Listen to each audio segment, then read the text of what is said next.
What's going on, Raider Nation? Welcome back to the Silver and Black Lounge, the home of real Raider talk, real opinions, and absolutely no filter. I'm Raider Ben. Alongside me tonight, man, y'all know my co-host, Nutty Raider Nate, Black the quarterback, Dirty Raider. We appreciate everyone who hangs out with us tonight. Make sure if you're new, you hit the subscribe button, smash the like button, jump into the live chat because your opinions are a part of our show. We've got another loaded episode tonight, and there are plenty of storylines giving Raider Nation something to talk about. We'll kick off things by asking one of the biggest questions headed into training camp. What kind of production can we realistically expect from Michael Mayer? With Brock Bowers drawing so much attention, is Mayer finally set for a breakout season that many Raider fans expected when we drafted him?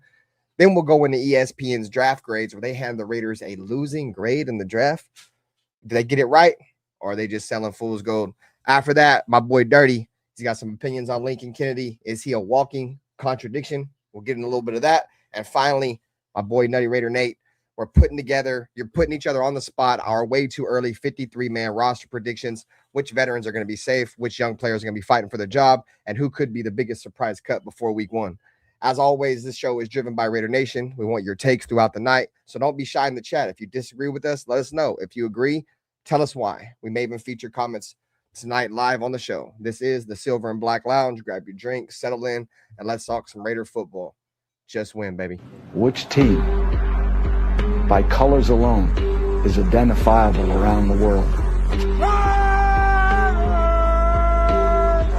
The autumn wind is a Raider. Which team, by slogan, commitment to excellence? Pillaging just for fun. Just win, baby. He'll knock you round. All those things Then upside down are the Raiders. and laugh when he's conquered and won. When you have great coaches, then after you have great coaches, you get great players. You have a great organization, and you tell them one thing: just win.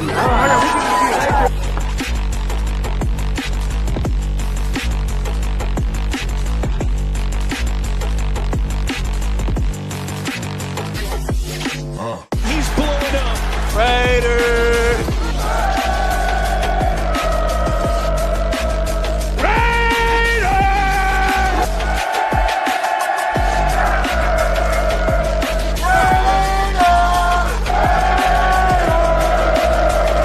Just win, baby. The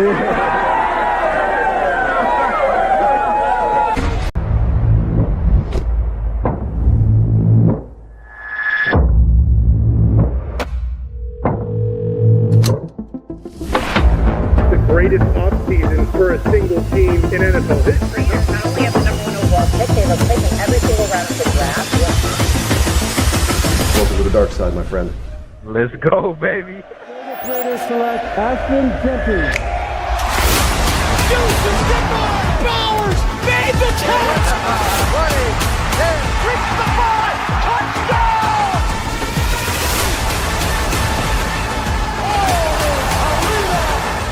Over the middle, plugged up in the air, and picked off by Mark!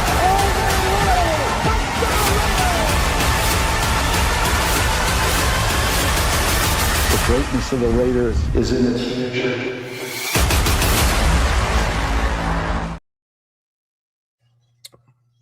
What is going on, Raider Nation, man? How is everybody feeling tonight? Appreciate it once again, man. As I said earlier, taking some time joining the show tonight. Make sure you guys are hitting the like button on all the channels. Subscribe to all the channels, man. We're going to be bringing you guys fully loaded Raiders content all throughout the regular season. You know, once a week here in the off season. But yeah, man, you guys know what time it is. Truly appreciate it. We really do appreciate it. Once again, let us know in the chat. We're going to be watching the stream from tonight. Where you guys tapping in? We always like to know where our followers are listening in tonight, man. And you know, in the comment section, if you guys are watching this after, always let us know. If you catch it when we're not live, let us know where'd you watch us from, man. Hit the like button, subscribe as always. Appreciate y'all. What up, Dirty? What up, bro? What up? Shit, man, chilling, bro. Getting ready for training camp here in a couple more weeks. Like what's like the 21st or some shit. So yeah, getting there. We're getting there, bro. Definitely getting close to the marker. Let's see who just texted me. Gosh. So, anyways, let's see who we got in the chat tonight, man. We appreciate y'all for surely. Let's see, we got Bruce Willis. What's up, Bruce Willis? Raiders, what up with you, brethren? Sinister Rain, I'll save that for another show, bro. I appreciate you. I'll be all right, bro. I'll be all right. It's more of a mental, trying to get over the mental hurdle, bro. But I'll be all good. I appreciate you for your question, bro. I'll be good. Alfredo, what up with you, bro? Appreciate you, man. John Leon, Raider Paul, what's going on, bro? Dark, what's up with you, bro? I ain't seen you in a minute, gang. Hopefully you're doing well. Yeah, I did see that Mexico got knocked out today, so that's why they all mad around here. I was wondering why they all mad around here and shit. Like, bro, why y'all mad? Oh, okay. I get it now. I get it. What's up, Jay? 543-278. What up, Jay? I was talking to my daughter. My bad. That's crazy. The U.S. is still in it. Yeah, the U.S. is still in it. Yes, sir. Yes, sir. So we should have Nutty Raider Nate pulling up with us, man. We should have Black the quarterback as well. I know. So let's just get it. Let's just get into it, man. Let's get into it, man. We're gonna start off with Lincoln Kennedy. I know Dirty got some opinions on him, and he wanted to voice out a little bit tonight. So what's your whole thoughts on the whole Lincoln Kennedy walking contradiction here, Dirty? So this ain't gonna be long. Just gonna be quick, because I don't have any ill will or anything against Lincoln Kennedy. You know what I mean? Like, I like the guy. I respect a lot of things that he says. But at the same time, he walks back a lot of things lately too. I just watched that show he did with old girl, and they didn't have Q. And when Q was there, when Q was on the show, Lincoln kind of sticks to his guns. You know what I mean? Like he kind of say what he say, and he kind of ride with it.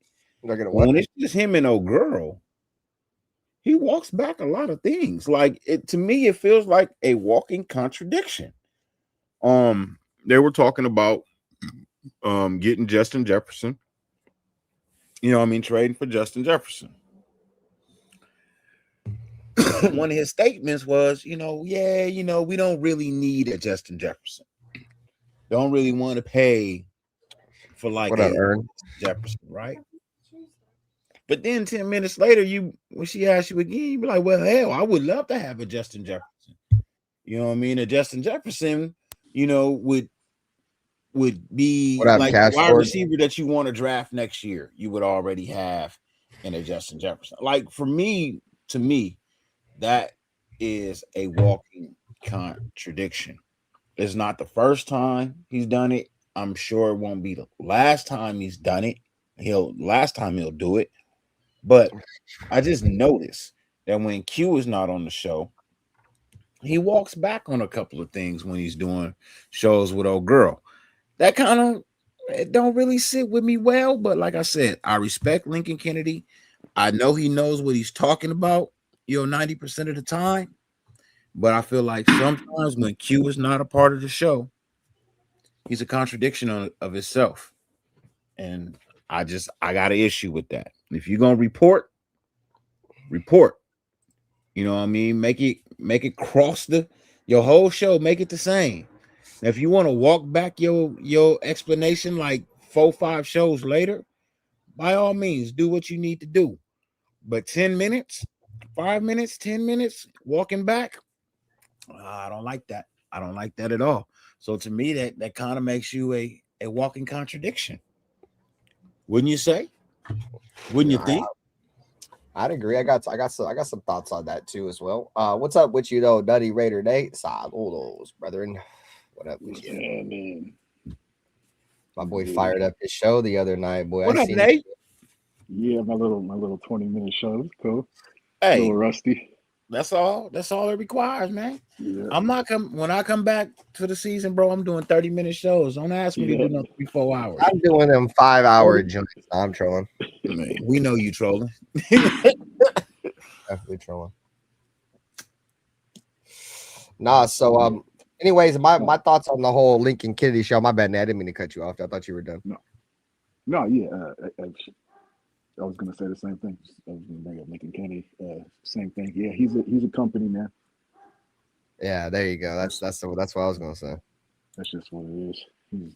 Him and old buddy JT the Brick, bro, they the same. They gonna spill anything, bro, to make the Raiders look good, regardless, bro. And the only difference between like him and having Q on there, Q's like a Raider fan. You feel me? So he wasn't really like he's not really, he's employed by the Raiders, but he's a fan. He's not a player. I feel like the players they're probably more company guys than you know, somebody who grew up as a fan. He's probably going to stand on his fan opinion a lot. So, yep.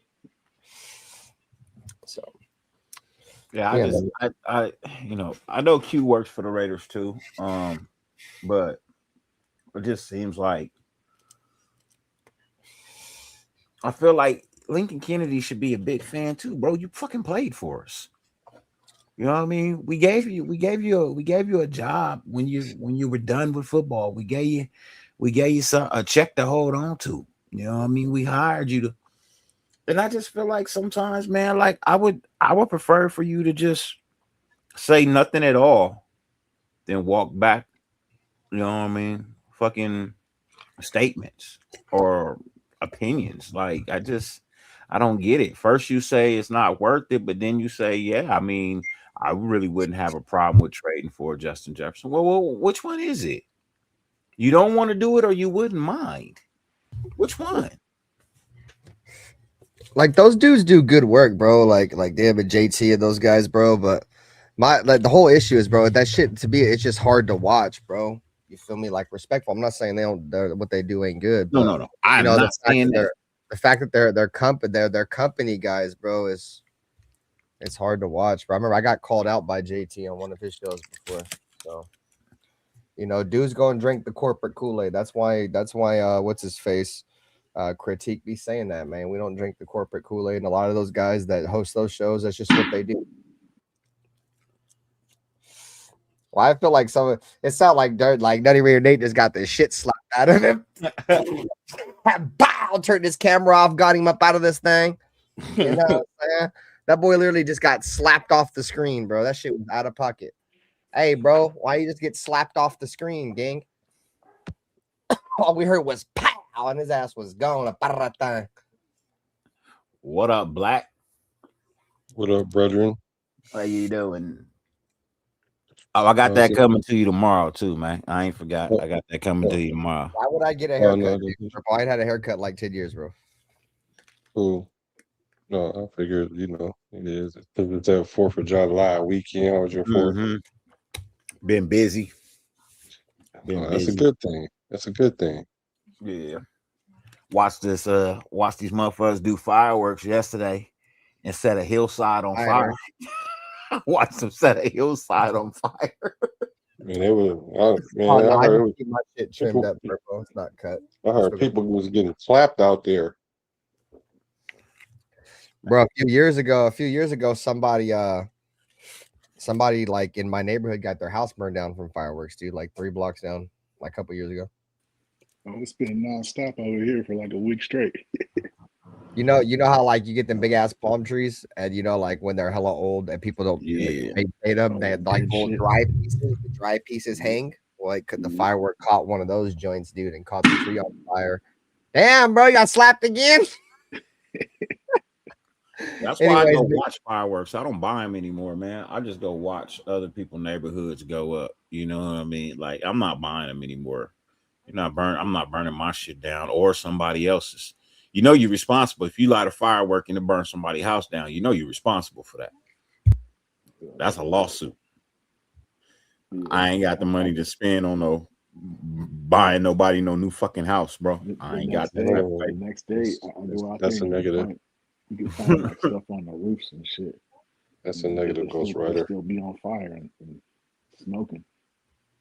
You gotta turn your mic up, Nate. I always try to soak my yard, bro, like the night before or the night of. You feel me? Like I go back there and soak my yard so my shit don't catch. But anyways, man, Black. So what's your thoughts? You think You think Lincoln Kennedy can contradict himself a little bit with the shit he be saying on them shows? I don't know On what y'all squad talking about. shows? I don't So know he what y'all talking recently. about. So what I brought up was the fact that, and I said I started it off with I respect Lincoln Kennedy.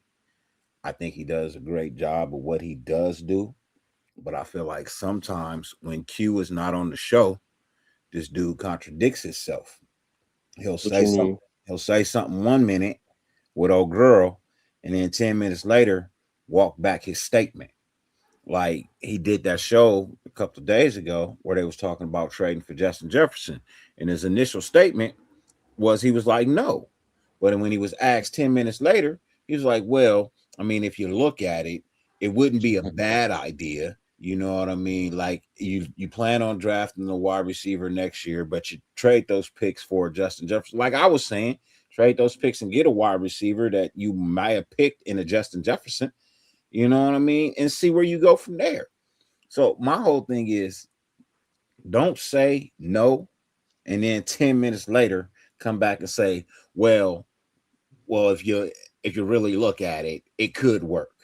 But I'm trying to. so for me, that's just I feel like that's a contradiction sometimes. Like I don't like that.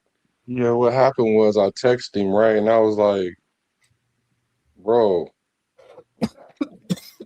I had already like told him like the 1% chance that it could happen. He just kind of framed it wrong because kind of like how you were and like how I initially was like, um, 99% of it is fantasy, but it is 1% logic to it. So I did discuss the 1% logic. Like it does make sense a little bit, but we know this is a fantasy situation we're talking about. So I wouldn't put too much stock in it. But sometimes women have that effect on dudes. They say one thing when they're in front of dudes, and then they say another thing when it's only her. So I respect Link too. Like he's one of the few people I will listen to because he was a Raider, and especially when he's talking about the O line. Yeah. But you know how the female have that ability to have a man. And it's not like she ain't pretty. She is pretty. She Thank ain't the you, finest little thing in the one. world, but she is pretty. Oh yeah, she ain't done. You know what? In 2026, you ain't got to be the finest thing in because everybody think they fine now. So Well, shit, just the fact that she covers sports is a plus. The fact that you like sports is a plus. so yeah, I would. I kind of got to see how he did it, but I could see why he did it. No, so I mean, at the end of the day, bro, like if anybody gonna come on here and say that, oh, the Raiders getting Justin Jefferson, what isn't a good thing, bro? It's kind of crazy. I mean, like Black said, you feel me? It's more likely fantasy realm, you feel me? But to sit here and say, oh, it's the Raiders shouldn't do it, I don't know. It's kind of crazy to me, bro. Like, do you want to be better? Do you don't? You feel me? Like, do you want to win now or you want to win next year? I don't know. That's a lot of people. It's a lot of people that don't ain't feeling that. But see, the thing, my whole point was his reasoning behind not wanting to bring it. Oh, well, it takes away from the development of a Horton, or it takes away from the development of a Beck. Well, oh yeah, honesty, that's dumb. That's dumb, bro. I don't really give a shit about developing anybody in our wide receiver room that ain't developed already. No, I feel you. I feel you on that because that's what the argument was. 'Cause I think sometimes what these dudes do, What I up, see a JT? lot of these people do, and I'm upset to hear that he's one of them at this point. Well, at least one time. We'll give him a pass one time. Yeah, one time. But what they like to do is they like to give both sides of the argument, so then that way they can be right no matter what. You know what I'm saying? So a lot of people were saying, "Hey, I want to see what we got," and I'm like, "Who cares what we got? We got Justin Jefferson." Like, I'm just saying, if it was that 1% was going to be true, like the receiver room will revolve around him now, not nobody else. Like matter of fact, a couple of y'all are probably getting ready to get up out of here. So, yeah. And I get it that the price would be high. I get it. It wouldn't be is it no high? first and the third like people was saying the first and the third. Not for Justin Jefferson. Well, it can't be 2 first. They don't give wide receivers First like and 2 third, first. great value. That's great value. I don't think it's a first and a third. I think it's gonna be more. I think you can get away with a first, a third, and a six. I think you can get away with a first, a second, and third. I think you can get away with a first and 2 seconds. I wouldn't give that much. Unfortunately, it's Jefferson. It's gonna cost a little bit. With the draft next year coming up, bro, the draft is loaded with wide receivers. I feel like. Yeah, but is it loaded with Justin Jeffersons? There's No. Yeah. That's the question. There's a couple. That's what I'm saying. He worked. Go ahead. No, there's at least 2 that would be. Jeremiah Smith's gonna be him in the NFL. We're not getting neither one of those. So y'all need to go and put that dream down right now. Oh, bro, somebody's gonna fucking fall. Whatever happens next year, somebody's gonna fall. It's gonna be. Yeah, but it ain't gonna be them 2 guys that everybody keep salivating over. We'll see. If it is, it's because one got injured. I think quarterbacks are gonna be overrated as well. Yeah, it's just gonna be more. I ain't even trying to have a quarterback conversation because that ship didn't sell for us, bro. We drafted one number 1 overall. Ain't no reason to draft another one. We're trying to get rid of one right now. We're trying to get rid of one. We'll see what happens. Y'all ain't seen the new reports? Yeah, we saw the new. I seen them. Oh, okay, I'm just asking before I start reporting on them. I just want to make sure other people see them before I start, because they'd be like, Black must have wrote that. It's a Substack by Black. He must have wrote that. Like, no, I tried to chill off of it because y'all kept saying, not y'all, but people kept acting like I was shooting targets at him. I'm like, well, I just think that when you in your contract year, they trying to move you. They trying to get more than a 6th round pick for, oh, buddy. They trying to get like a 4th or a 5th. But if you hold on to them, you might. And they see Aiden O'Connell come in, they like, hey, George. Hey, George. Hey, George. Hey, George. All right, so we're gonna get into Nutty Raider Nate's topic. He's got early 53-man roster predictions. So I think Nutty Raider Nate's already got like how many numbers of how many players at each position group. We're just gonna kind of fill in the blanks to get to 53. So that's nice. So we start with the offense. It cuts down to 26 on the offense, 26 players on the offense, and then 24 players on the defense. Let's split up just the 53-man roster, including the 3 special teamers. Almost got stuck in my lip. Hold on, you don't have that. You don't have that paper. Put up on the screen. No. Yeah, hold on. Because it's like he sent me a picture. Yeah, I know. You could just download it and put it into the thing. I'll try to do it. Go ahead, though. Go ahead. I'm a visual person. My bad. Yeah. So 24 offensive players, but we'll start there. And that's your 3 quarterbacks. I think we do keep 3 quarterbacks. I think just for the fact that Kirk Cousins is up there, they're not guaranteed a full season out of him. And if anything happens, I think it's smarter to keep 3 QBs. It won't cost us anything other than a roster position. But looking at the roster, I feel like we can afford to keep AOC. So I'm good with 3 quarterbacks there, and then 5 wide receivers, 3 running backs, 4 tight ends, 3 tackles, 4 guards, 1 center, and 1 fullback. 8 linemen. Yeah, so 8 linemen, 3 tackles, 4 guards, and 1 center. Yeah, 8. But they did that to me last year, and I talked about this. We went into the season with like 10, 11 offensive linemen, like Will Putnam and some other questionable keeps. We ended up keeping on the 53-man row. I don't know what they were thinking, bro. But so they could catch me off guard again. But I'm looking at the roster. I could see them keeping Meredith, depending on if that's the way they want to go. Just because he is a veteran, but I think he's small, bro. He's a good filling spot, but I think we're trying to move on with the youth movement. So I have Meredith not making it, but so back to the fill in the blank segment. It'd be the 5 wide receivers, and we start with our number one, Trey Tucker. And then I go Jack Besh, Naylor in the slot. And then I have Malik Benson getting some time in there, squeezing in there, and then Dante Thornton, just because he's one of their guys they drafted last year. I think he's on the bubble, but I think they're going to give him another shot. What up? He does, I mean, there's potential there. He's Megatron 2.0. So we'll see. Right. We'll see, right? He's more like Starscream. Yeah.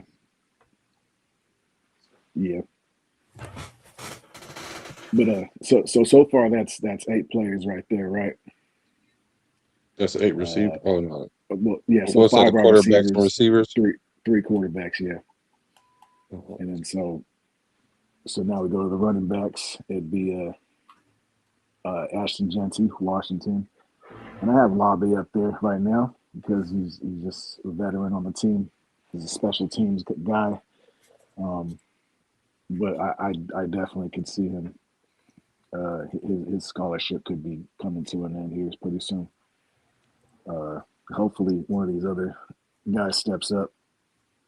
And the guy on the bubble is Wimby. Is his name Wimby? Am I saying that right? Wimby. Yeah. So he's a wild card. We'll see. He's a scat back. He was the starter. Who you got over him? Lobby. Hell no. I'm creating like a legit graphic for this shit real quick. I wasn't prepared. Hey, and then also though, one thing that Lincoln Kennedy did say though, which I do put merit in what he's saying when it came to this, is with the O linemen, if we're gonna keep 3 quarterbacks, then we're going with 7 linemen, because you have to, in order to hold the 3 quarterbacks, you got to take from one of the positions where you got depth at. In order, but somehow you kind of made it make sense. So I'm interested to see how you did the line part, or even the defense, because you're taking it, because somebody's going to be held out there. Oh yeah, we're stacked. I mean, the numbers work on my end. So it's there's a couple dudes looking on the outside looking in are barely holding on that you can also make a whole nother segment about. But this is just to give you an idea of what we got going into camp. Was it going into camp, right? Yeah. But, I don't like the Labe pick. I mean, I'm fine with everything else. I don't like the Labe. I'm good. Yeah. Well, I like Wimby. I like Wimby, but he's got to prove something. I don't know yet. So Wimby. Shit, Labe got to prove a whole lot more than Wimby. Fuck. I mean, Wimby's way closer than fucking Labe is right now. I hear you, bro. But I think they like him in the locker room. So yeah, that's the thing about him, is he's a locker room fit. We'll see. So for you guys, the overlay right here is the numbers at each position that Nutty Raider Nate thinks the Raiders going to carry. So we're just pretty much filling in the blanks. You feel me? So that's pretty much what we're doing right here. So no, I think the only reason why I think Labe has a chance to make it over Himby and why it's real is because Labe that's their special teams guy. They like him in special teams, and that's how most a lot of players in the NFL, they make it through special teams. So did other coaches like him on special team, or our coaches like him on special teams? Because I ain't heard our coaches say a damn thing about him in a good way or a bad way. I mean, not the new coaches. No, I agree. The new coaches, no. I don't give a shit what he was for the old coaches last year. What is he to the new coaches? I'm just saying that's going to be his way. We have to see if Himby goes out there and they put him on some returns and he looks good, then that might be his way on the roster over Lobby. I mean, if you look at it, you think about it, they already trying Trey Tucker over at fucking special teams and not Labe. So where is Labe really going to end up? Like, let's just be honest, man. I agree. I feel like the writing is on the wall for the dude. But we have him on punt coverage and he sucks. So I agree. But as of now, he's he's the vet. So I guess I went with that. But yeah. Right. Well, we brought in some special team returners this year, though. So Lobby has to probably earn his spot because it's not going to be in the running back room. Because I think they will slide him be in there as that third running back if he's as advertised. And but Lobby had to make his way on return. But they brought in some receivers that not going to make it as receivers, but they can make it as special teams. I have to look up. I think one of them named Johnson. I think we just signed. Some other player that we got for return team. So. The wide receiver, I think you're talking Brandon Johnson. Yeah, the newest wide receiver that we got. So I'm with you guys. I mean, Lobby what does he mean to this regime, right?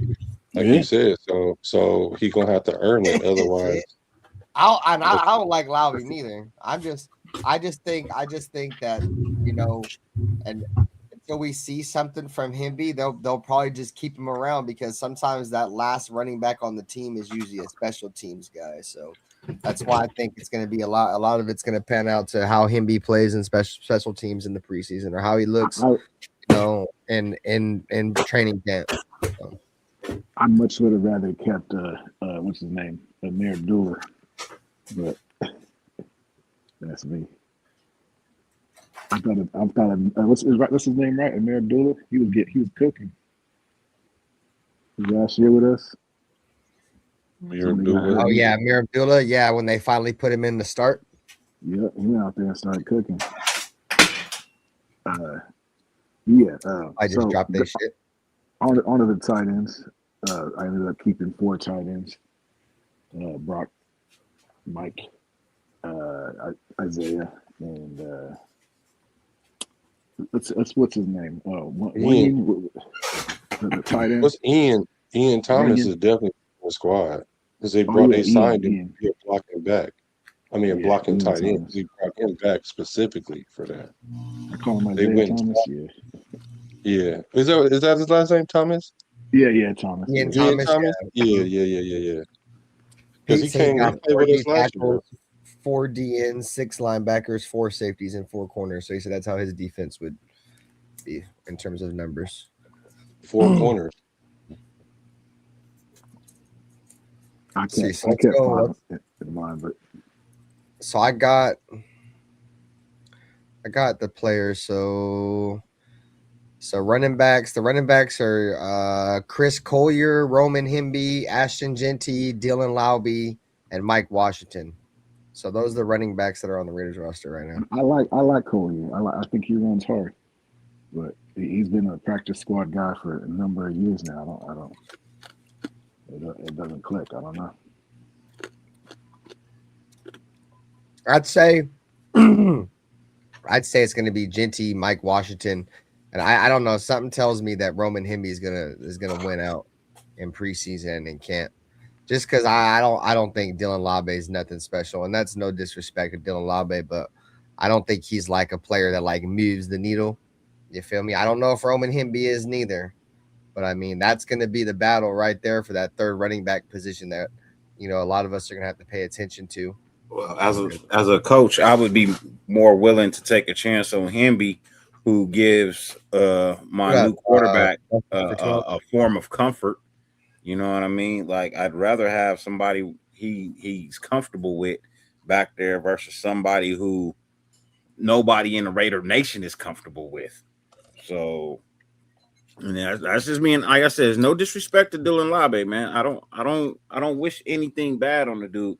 I just don't see a world where he's the best option for this team. I just don't see it. Justin for 12 said Malik Benson will probably be the our starting punt returner. He says he don't know if Laube makes the roster. Well, see, the thing about Laube, what keeps him on the roster, in my opinion, is that he can play running back and he can be on the return team. So I think that's the reason why he'll make the squad, because of his versatility. He's not good at returns. What up, Sacktown? He's not good at running back. He's not good at returning the ball. I don't see it. But that's me. I'm not mad at y'all. Just in my eyes, I don't see it, bro. I get it. But he haven't had a proper line to run behind yet, so we don't know. Man, he had the same line Ashton Genty had. No, we can't compare him to Genty though. He's a personal protector on special teams, on punt teams. he's that even give him more leverage to stay. Yeah, it's a big spot on special teams, but he's back there. He's pretty much the quarterback on those plays. I said I'll pass. AOC ain't even going. Well, never mind. I'll pass. It's I'll pass. I'm good. I'm good, love. Yeah. He's there until the end. This is the way too early predictions, you know. Shit. Oh yeah. Shit, it ain't never too early to predict a motherfucker ain't gonna do shit. He ain't did shit in 3 years. He ain't did shit in 3 years. He only been here 2 years. Don't do him like that. He only been here 2 years. He ain't did shit in 3. So I'm just saying. You know what? I'll give me a lobby shirt. I'm gonna put a piece of tape that say lobby and put a ring emblem right here. Just in case he don't make the squad, I could take his name off and put in somebody else. So are we putting Connor Hayward into the tight end group number? No, or the running back group? He's his own position. I have him as a fullback, but okay. You could add him in with the tight end / fullback, yeah. Okay. So that'd be 5 total, I guess. Oh, I do see your fullback on there. Okay, cool. The fucking graphic didn't load. Okay, cool. So we'll add it to. Always add it to the tight end. So it's 5 up there. Shout out to the 22 people on the late night. Y'all hit that like button for your peoples, man. We out here doing it real big on the late night. So hit that like button for your team. Thank you. I see it's going up already. Thank you. So Nutty Raider Nate, we got the wide receivers. Who you got? So these are wide receivers. Jack Besh, Malik Benson, Jonathan Brady, Philip Dorsett, Shedrick Jackson, Brandon Johnson, Jalen Naylor, Chase Roberts, Dante Thornton, Trey Tucker, EJ Williams, and Derek Young. In my equation, I have us keeping 5 because we're running the shit out of the ball this year. So we might keep an extra one just for blocking purposes, but I have us kicking 5. Okay, so who you got out of those ones? It's Trey Tucker, Besh, Naylor. Who am I thinking of? Malik Benson, and then Dante Thornton. Okay. So no Shedrick Jackson. No, I like Jackson. I hope he does make it, but I think they have more invested in Dante Thornton than some of the other options. Yeah, I mean, I like who you chose. I mean, the only other people that would be available would be like a Shedrick Jackson or Chase Roberts and EJ Williams. A lot of these guys, the Raiders will end up being able to put on their practice squad if they even like them. So I think the 5 that we keep are probably the 5 the Raiders go with. Because like I said, the only other ones that he didn't mention was Jonathan Brady, Philip Dorsett, Shedrick Jackson, Brandon Johnson, Chase Roberts, and EJ Williams and Derek Young.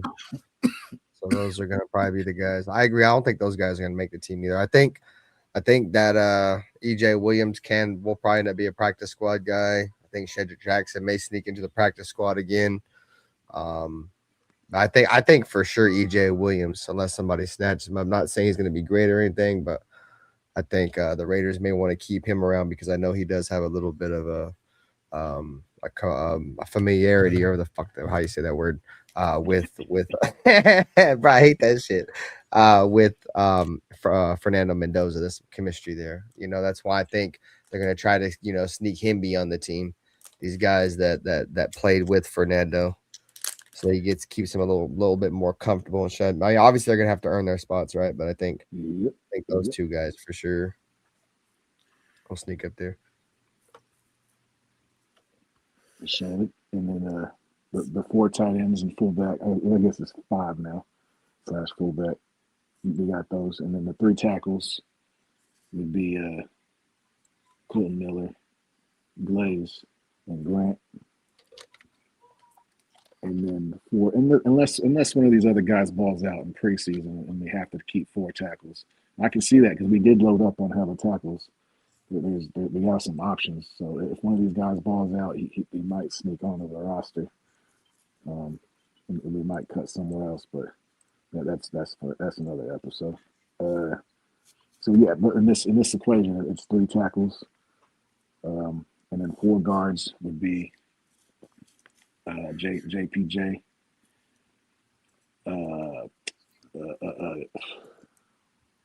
Budford, and Budford starting the season, and then Caleb Rogers and Trey Zoo to round out the guard positions and the youth movement we got going on. And then of course the center, Lindenbaum. Linderbaum, same shit, Linder something. Right. Yeah. But yeah, so that's the 20. That's the round out the 24. We ended up keeping 8 linemen, 4 tight ends, 3 running backs, 5 wide receivers, 3 quarterbacks, equal out 24 total. How much is a fullback? Huh? The fullback. Oh yeah, Cameron Hayward, or what's his name? Cam Hayward. Yeah. Yeah. We Did added him. we go ahead? We added him with the tight ends. Oh, okay. So it's the how many tight ends? 4 tight ends and the fullback. Yeah. Let me bring the overlay up again so I can see 3 tight ends and a fullback. No, 4 4 tight ends and a fullback. So 5. Well, 4 tight ends we carrying. We got Michael Mayer. I had Michael Mayer, Brock Bowers, Ian Thomas, and Luby. Runyon. Carter Runyon. Yeah. Somebody got to go. But I can see that switching up too. I could see them manipulating the roster with that. If they keep an extra tackle or somebody balls out. I'll tell you this: one of them tight ends is gonna be on the fucking practice squad. Yeah, I can see that. Well, if we keeping 3 quarterbacks, we can't keep 4 tight ends. I think you only keep 3 active tight ends. Yeah, you keep 3 active tight ends because then if we're gonna keep all those linemen. Yeah. But let's see. I think it's probably gonna be 3. I think it's probably gonna be 3 tight ends and 1 fullback. Yeah, he's gonna hurt his pinky, John Leon. He gonna hurt his pinky and get airlifted off the fucking field. And it's year 3 for Brock, right? And almost every year he's gotten hurt. And Mike Myers, he had to sit out. He had some other shit going on. So I don't know. We'll see. He took a mental year. We'll see. And I think it had a lot to do with him not wanting to play for Josh McDaniels. Honestly, John Leon posed a question to the panel. He said, "You guys think the Raiders will trade JPJ?" No, give it up. Man, I don't think so. I think the Raiders are going to try to make it work. And then Justice. The problem is if he's actually hurt, like people were saying, there's no trade value for him. Yeah, what's hurt? Justice for 12 wants to know if you guys think Rocky Toss is going to make the roster. I think he does because his roster position, his roster spot, I think, is he's like an international player, so he don't go against our roster. So he's like free roster spot. What'd you say, Black? No, I'm saying for sure he gonna make it. I think Tossi's gonna make it for sure. No, you asked about hurt. Somebody hurt was hurt. Oh yeah, like JPJ, like hurt. What concussion? Well, they're saying so. The last I heard was some people doubt that he'll ever touch a football field again. Those people should never touch a keyboard or pencil or pen again. I understand, but these are just based off again because that shit kind of got y'all twisted. This just based off the fact that he's not really passing concussion protocol. There's worry. There's a reason for cause. Breaking news. Not saying that it's totally true. Not saying that he can't bounce back, that he can't recover or nothing. But there's just reports breaking. that saying that there's a strong possibility that he could have some serious damage from concussions dating all the way back to college, not just the NFL, but college. If Tua's still playing, he can play. Look, it's a matter of choice. It's a matter of choice. You have to waive certain things if you want to continue to play.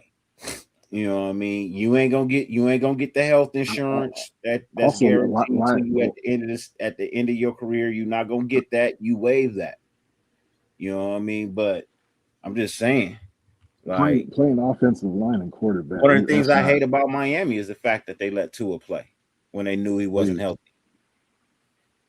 You see, I don't give a shit what a player wants to do. If you are not physically able to go out there and do it, man, don't fucking do it. do we understand how concussions work? Because I mean, if I know how they work. I've had them. If he needs, okay, and I've had them. So, have you had more than 3 concussions during your football career? Yes. Right. So that's something like I don't think his concussion issue is an issue like that. His problem is it's more often than not. That's the problem. It's not the fact that he's had them. He just keeps getting them, and that's the problem. All right. Keep getting them. How many concussions he done had already? I think 2 since he's been Who? Tua? 2. No, we talking about Tua or JPJ? JPJ. How many concussions have he had? I thought we was talking about Tua because Tua he gets 4 or 5 a season. Like, so I think that's what J-Dog. I think that's what Nutty Raider Nate was trying to say. Was that getting a concussion, having concussion issues as a lineman is way different than quarterback because they're always getting smashed down there. Stop it. What up, Robert? Concussions are concussions, bro. No, I'm not saying they're not. I feel like you're probably more prone to get playing the way he does, especially playing the way he does. Man, quarterback. Man, you lose money if you don't make contact playing offensive line. Quarterbacks, you want to avoid contact. But you can't avoid contact. I keep trying to get y'all to understand that. Well, we understand you can't avoid contact. You can't avoid the contact at quarterback. And he's going to get blasted, and he's going to have to deal with it.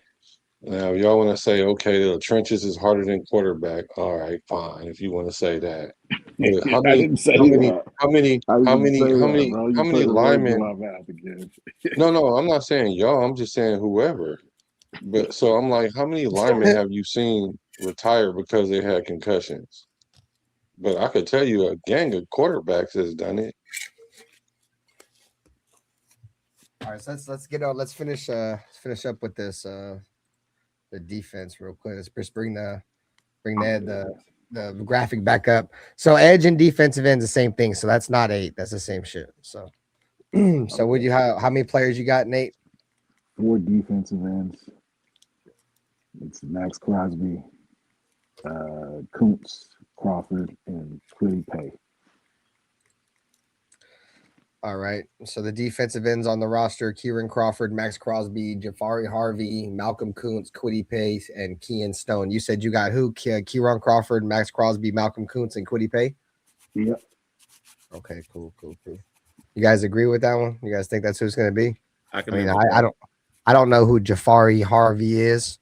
I know there's a lot of I wouldn't say hype, but a lot of Raider fans, some Raider fans are talking about that Kean Stone good. This Kean Stone dude, that he might be good. Kean Sloan, whatever.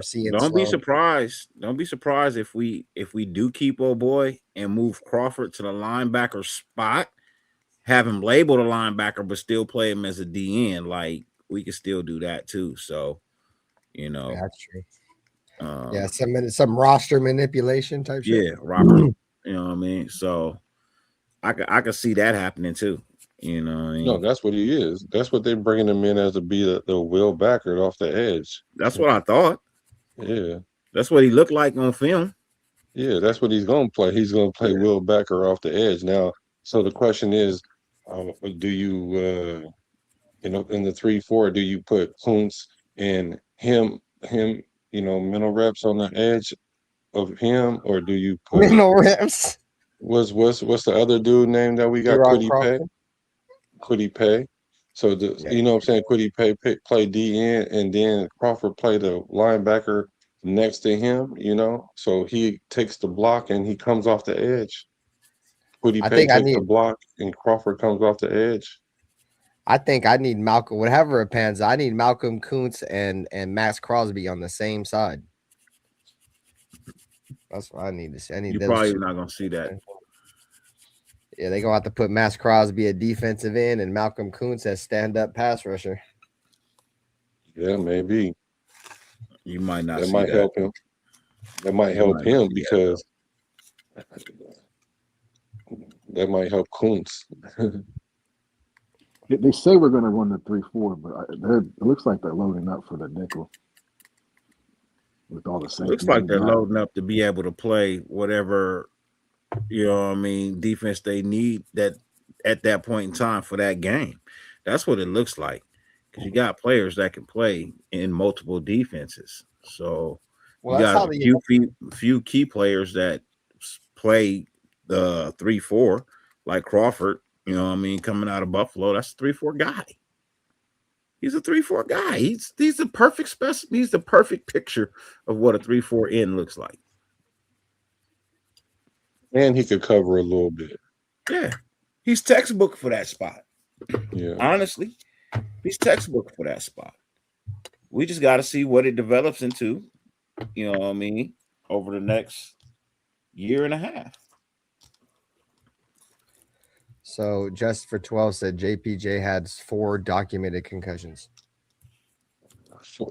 4 of them win in his life, because he only had 2 documented in the NFL. No, 4 in the NFL.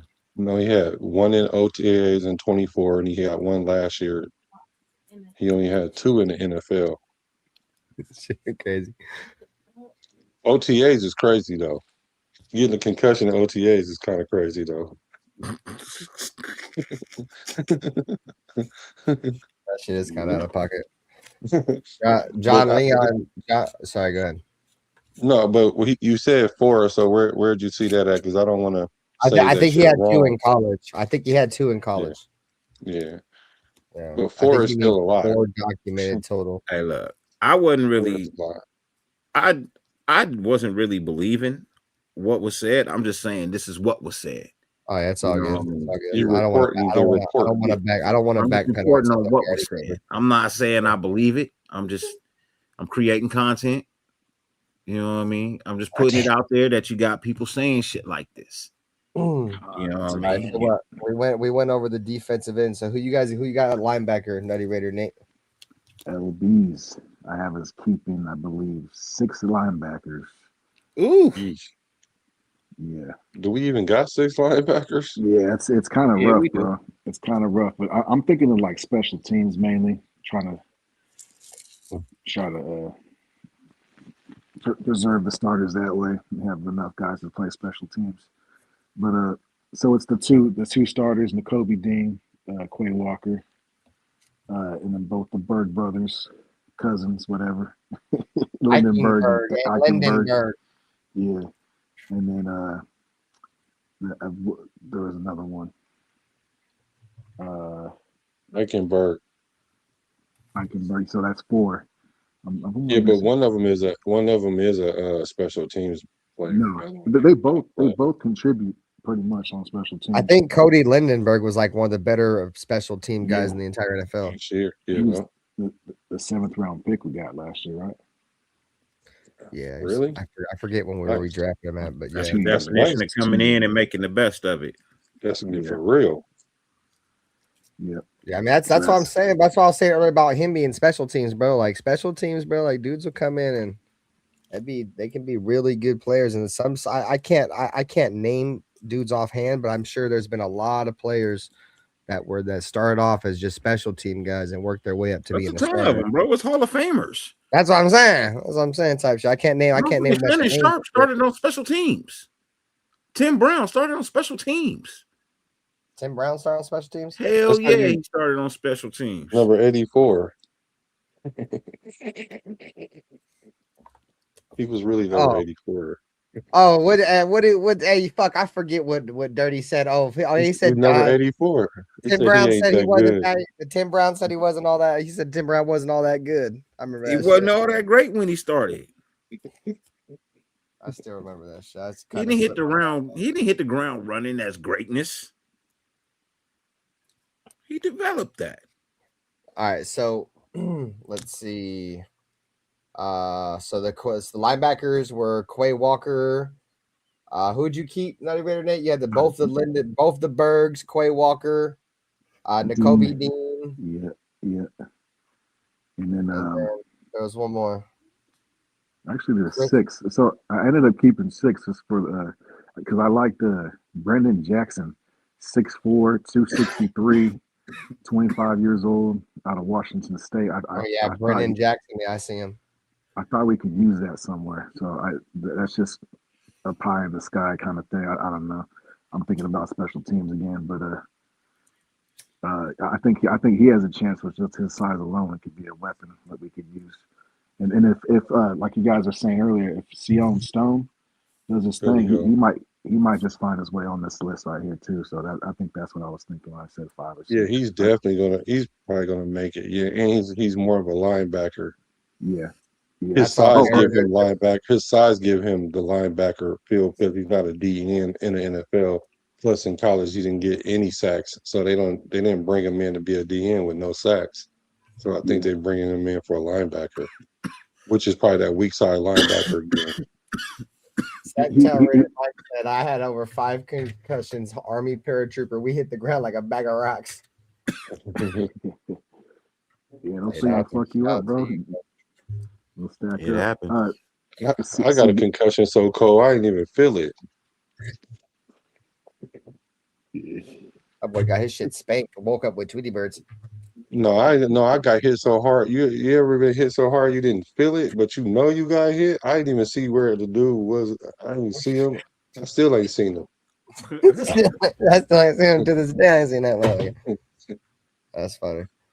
All right, so I've had motorcycle accidents. I've been hitting football. Like I've had my share of concussions. But I've never had one so bad to where I don't remember nothing. Though I ain't never had one of those.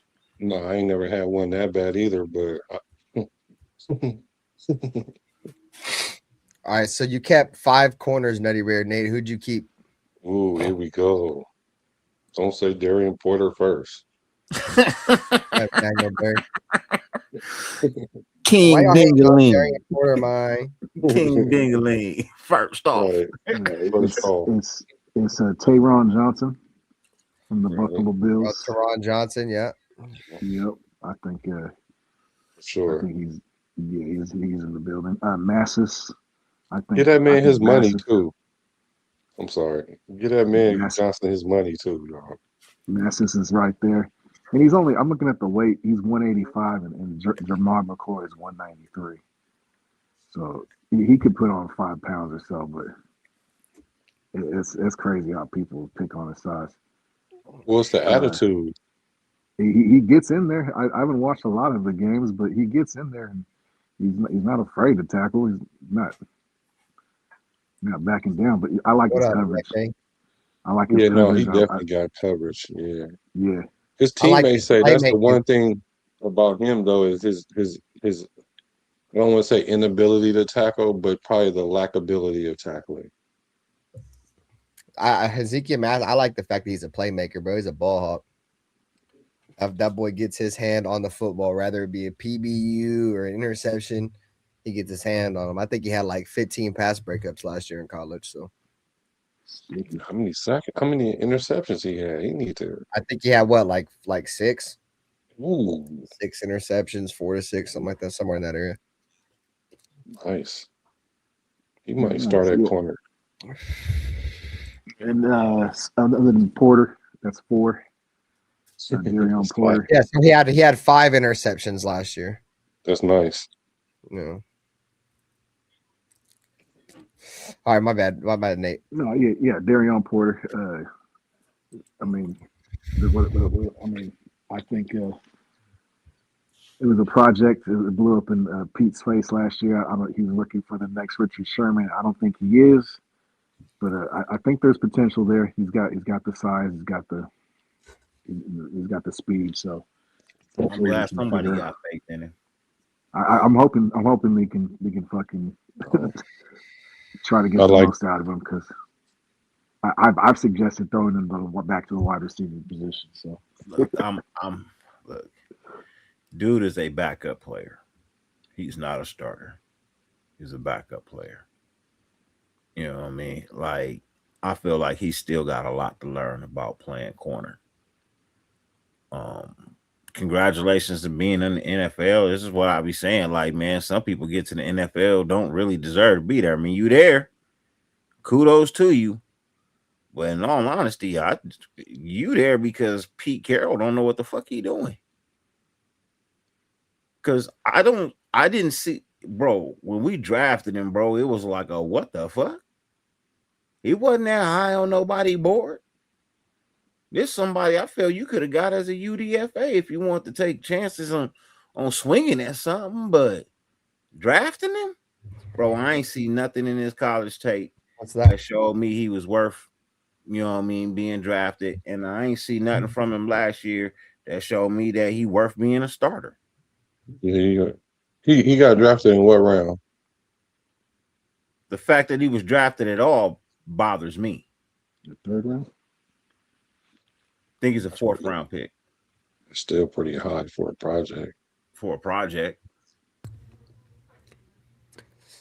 You know what I mean? Like, bro, I gave Pete Carroll a chance last year because I was watching and I was seeing shit I did not. Yeah, we haven't, Cliffy. We haven't gotten to that topic yet, my boy. We'll get to that in a few minutes. So, me personally, I don't have a lot of faith in him, Nate. I don't. You know what I mean? Like, I feel like 5 corners, okay, cool, but he ain't one of them. You can't. You just can't cut ties with a third round pick, and he's got his contract has too much value in it after 1 year. You gotta try to make that work. So what's the that would be dumb decision making on the Raiders. No, so what you do is you put him on the practice squad and you let him get signed by somebody else. They got to eat that contract at that point. No, that's still a stupid move, bro. I mean, he's got talent, bro. The dude's an athletic freak. What do you mean? No, you know where he should be playing, Ben? I'm being honest. If you're gonna give this man a chance to do anything on your team, you need to put his ass back at wide receiver. Oh, ain't no room for him. Where he grew up. This is what he grew up playing. He was a wide receiver. You know what I mean? Put his ass back at wide receiver. Try him out at punt return. Put him on special teams. But corner starting. What's the 5 cornerbacks? I'm good. I have Tayron Johnson, Ezekiel Massis, Ahmad McCoy, Eric Stokes, and Darian Porter to round it off. No. So no DCAM. Nope. I like DCAM too, but I think DCAM got a better chance than Porter. Yeah. I agree. I don't know if I agree. They're like the same to me. I haven't seen enough from DCAM. Right, and that's why I probably would go with, I don't know. That's a 50-50, I guess. But I don't think you get rid of Darian Porter because he'd be invested so much in him. The same reason why we didn't get rid of Dante Thornton. He's just got the speed and the size. I mean, there's more upside. There's more upside with Darian Porter if he develops than DCAM, bro. I'm just saying. That's all I'm saying. What's Darian Porter for the Raiders' salary this year? My man wasn't even better than Caillou last year, so I don't even know why we even. So if you're not taking Darian Porter, who you taking? Either DCAM, Greedy Vance. I'm not taking Greedy Vance. He's 5'9". Who else you got? That's a good Caleb Offord. Caleb Offord, Greedy Vance, or DCAM over Darian Porter. Those are your other options. Nah, Porter probably gonna make it though, for real. Be honest. Looking at the roster, I don't see how he doesn't. I just think as far as what they invested in him already, he's a third round pick, I believe. Yeah. Bro, are you serious? Yeah. Oh man, come on now, bro. Look. This nigga's salary is 1.4 $1 million payout this year, bro. You can go bye-bye. You can your whole contract Richard is $6 million. and Your whole DCam and the rest of contract these is dudes $6 are million. making pennies. The rest of these dudes One and making done. pennies. No, I'm just One saying. and done. It wouldn't This be ain't the a first lot of time. money. This ain't a lot of money. That'd be You know crazy. what I mean? This ain't That'd a be lot of fucking money. crazy. This six All right, million guys. over 4 years. This ain't a lot of money. So there was no other options. Who you guys going with? Okay, I'll eat that. You guys going with DCam then? I'd You rather guys go want with to DCam. I'm gonna go with Porter. You know, I believe DCam should, but they're gonna go with Porter DCam. though. I'm not gonna ride with Porter. I'm gonna go with DCam. Unless All right, Porter then- come out and show me something spectacular. And I do mean spectacular. You know what I mean? Preseason, it got to be spectacular, bro. When with preseason over and after them 3 games, man, you need to have 6 interceptions. There we go. 3 tackles, and have given up no touchdowns. And then we could talk. But if you ain't doing that, we ain't got nothing to talk about, brother. All right, so let's move to the safeties. How many safeties you got? The Raiders make it. Keep it, bro. Dang. Let me see. I got us keeping 5 safeties. Ooh. Wow. Yep. Traydon Stoops, Palomau, Chin. Who was the other one? Dalton Johnson for sure. Oh yeah, Dalton Johnson will be there. And then the last one, I have Trace. What's his name? Tristan. Yeah, Tristan McCullum. I like McCullum, bro. I think he could have started for us last year. Yeah, me too. I think he's a savvy veteran. He played on a good team. I see something there.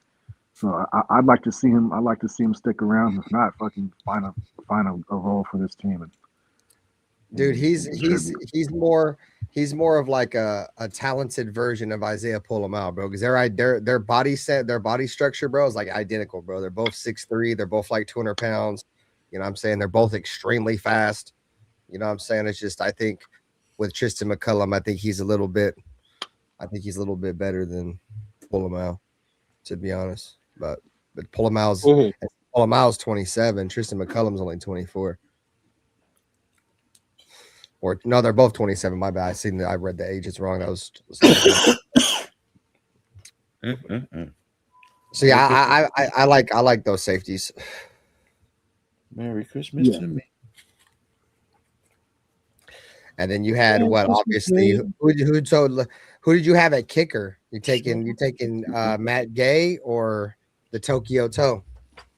Man, I'd like to see the Toe take it just because, but I think that they take the safer route and go with the vet. And then obviously the long snap. Again, it all depends on what I see in preseason, man. You know what I mean? It all depends on what we see coming out of camp. Like, I want the best kicker. I want the best player, period, for every position. You know what I mean? I think we all want that, right? We want the best player. We want the best option. We want even if it's not the fanciest of fancy, and people be like, oh, well, I don't even know who that is. And no, this is a gimmick. Well, if the Tokyo Toe is more consistent and more accurate throughout preseason and he wins the job like that, then so be it. But if Matt Gay happens to be the one that is more accurate and more consistent, I mean, I really don't too much care for who kicks the furthest. I don't want fucking 63-yard field goal attempts this year. I mean, if we gonna stall out, you know what I mean? I want it to be a 40-yard kick, a 42-yard kick, or something like that, right? Like, bro, I'm not looking for the 50+ field goals this year, bro. I'm not. I feel like my offense should be better than that. You know what I mean? Like, and it ain't a lot of kickers in the NFL making a ton of 50-yard kicks anyway. So, just saying. Yeah, it was sad. It was honestly sad to see the regression from Daniel Carlson too, bro. Like I was like, man, this dude's decent, bro. You just seen it like week after week. He got worse and worse. I was like, holy fuck, dog. When I pointed it out to Black, he was like, "Oh shit, you right." Yeah, you It's definitely getting opened my worse eyes every on that year. one. Like bad though, it was getting worse. Like bad, like he got that bag and just said, "I'm good." Yeah, he got that bag and his toe just started tripping. His toenails got too long. He got too Yeah, comfortable. He toenails. stopped working. You know what I mean? Like his accuracy was just God. His accuracy was getting horrible, bro. But then he Like busts a 60-yarder at the end of the year. yeah, it's like nobody doubts the fact that you can get it out there. Everybody's starting to doubt the fact that you can get it through the uprights. That's the problem. And for you, that's your only job is to put the ball through the uprights, bro. Like you don't have any other job in this In an field, indoor stadium. bro. You have one job and one job only: put the ball through the motherfucking uprights. That is it. That's it. Hey, man. Special teams, go run with Farmer John. You got one fucking job, bro. Yeah. My mama said. My mama said. Bro, like you got no reason, bro. Like, why you out celebrating? You the kicker. Like, I understand. You know what I mean? Everybody got a lifestyle and things of that nature and living it up because you know what I mean, you a Las Vegas Raider and you in Vegas and you party animal. But damn, bro, damn. When did you stop worrying about accuracy? You know what I mean? Like, just saying. When you stop worrying about doing your job? Because now you don't have one. At least not here. All right, so we got our next topic. Appreciate you guys, man, for tapping in the show, man. Hit the like button, subscribe. Really do appreciate y'all, man. Let us know once again your guys' thoughts on Michael Mayers. He'll be our next topic. Will he have a breakout season this year? But before we get into that, we got Black's topic, man. And a report came out about the Raiders draft grade, and I'll let Black take it over from here.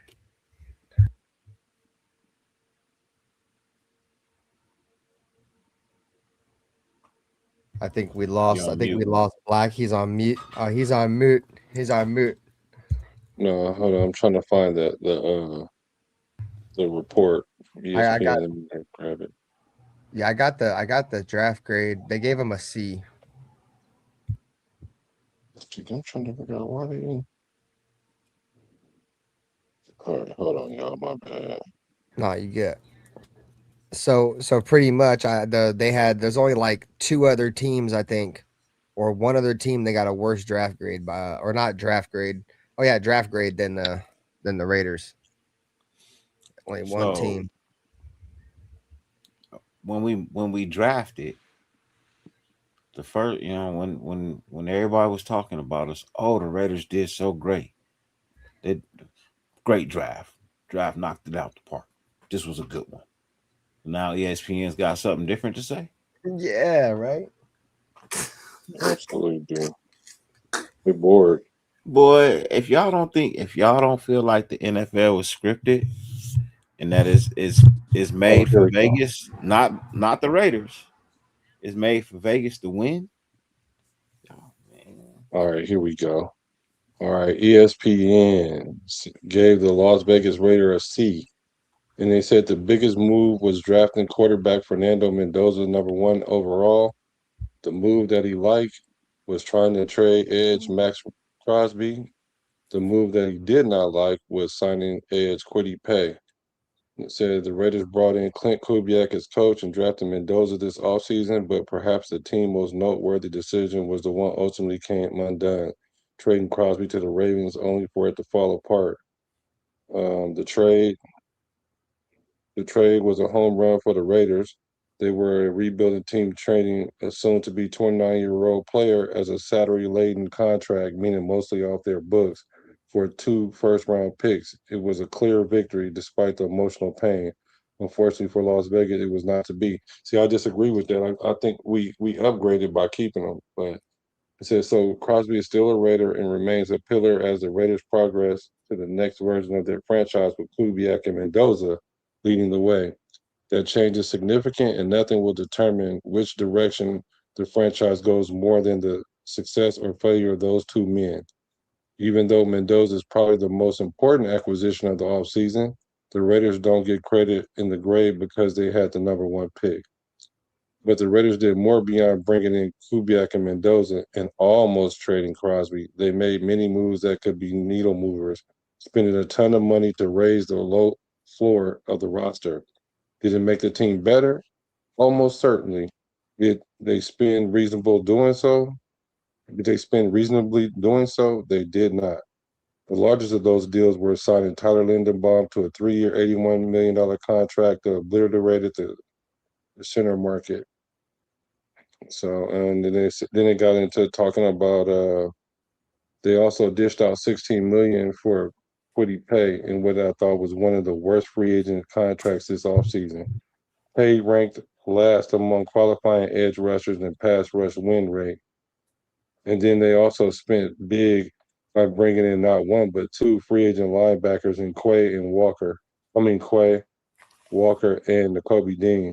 And the Raiders also resigned Malcolm Koonce and traded for Teron Johnson. So they're essentially just saying that we spent a lot of money on the linebackers, probably overpaid for Kwity Paye, and we didn't get Max Crosby, so they gave us a C. Although, Okay, like so everybody else gave us an A. Like, so let me because I'm sitting here and you said, the title says Raiders have one of the worst drafts according to ESPN, right? But that didn't speak that to me. That was a grade for the offseason. It right, wasn't a grade on the draft. right, Because if we talking draft, you only bring up Mendoza. That's the only fucking thing we drafted. right. We They didn't didn't draft talk nothing about else. Zoom. They didn't talk about You know what I Stoops mean? and none of that. So You're how do right. You're right. you give us your explanation on as to why you give us one of the worst drafts when you just graded us on off-season moves and acquisitions? You didn't grade our draft. So what is the title of this?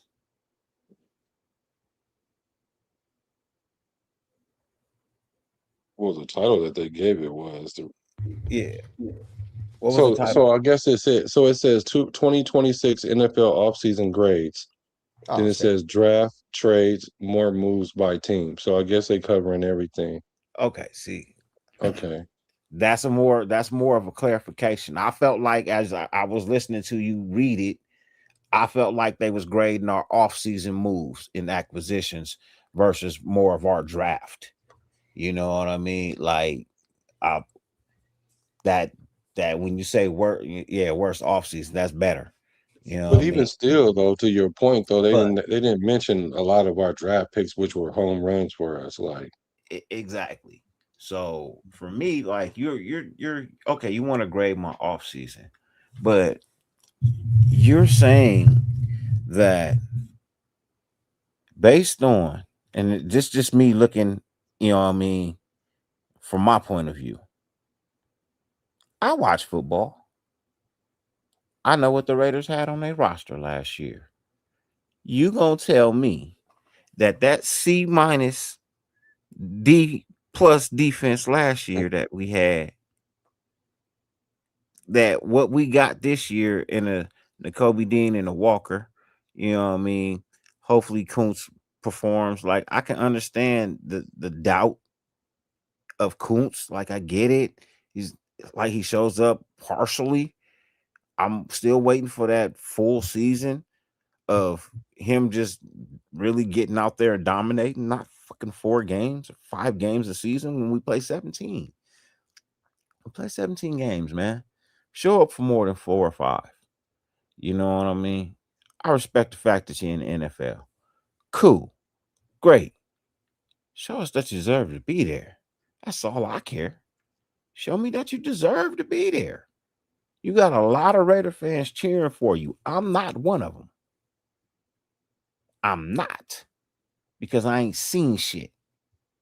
I ain't seen a damn thing from Koontz. So I understand the grade on that.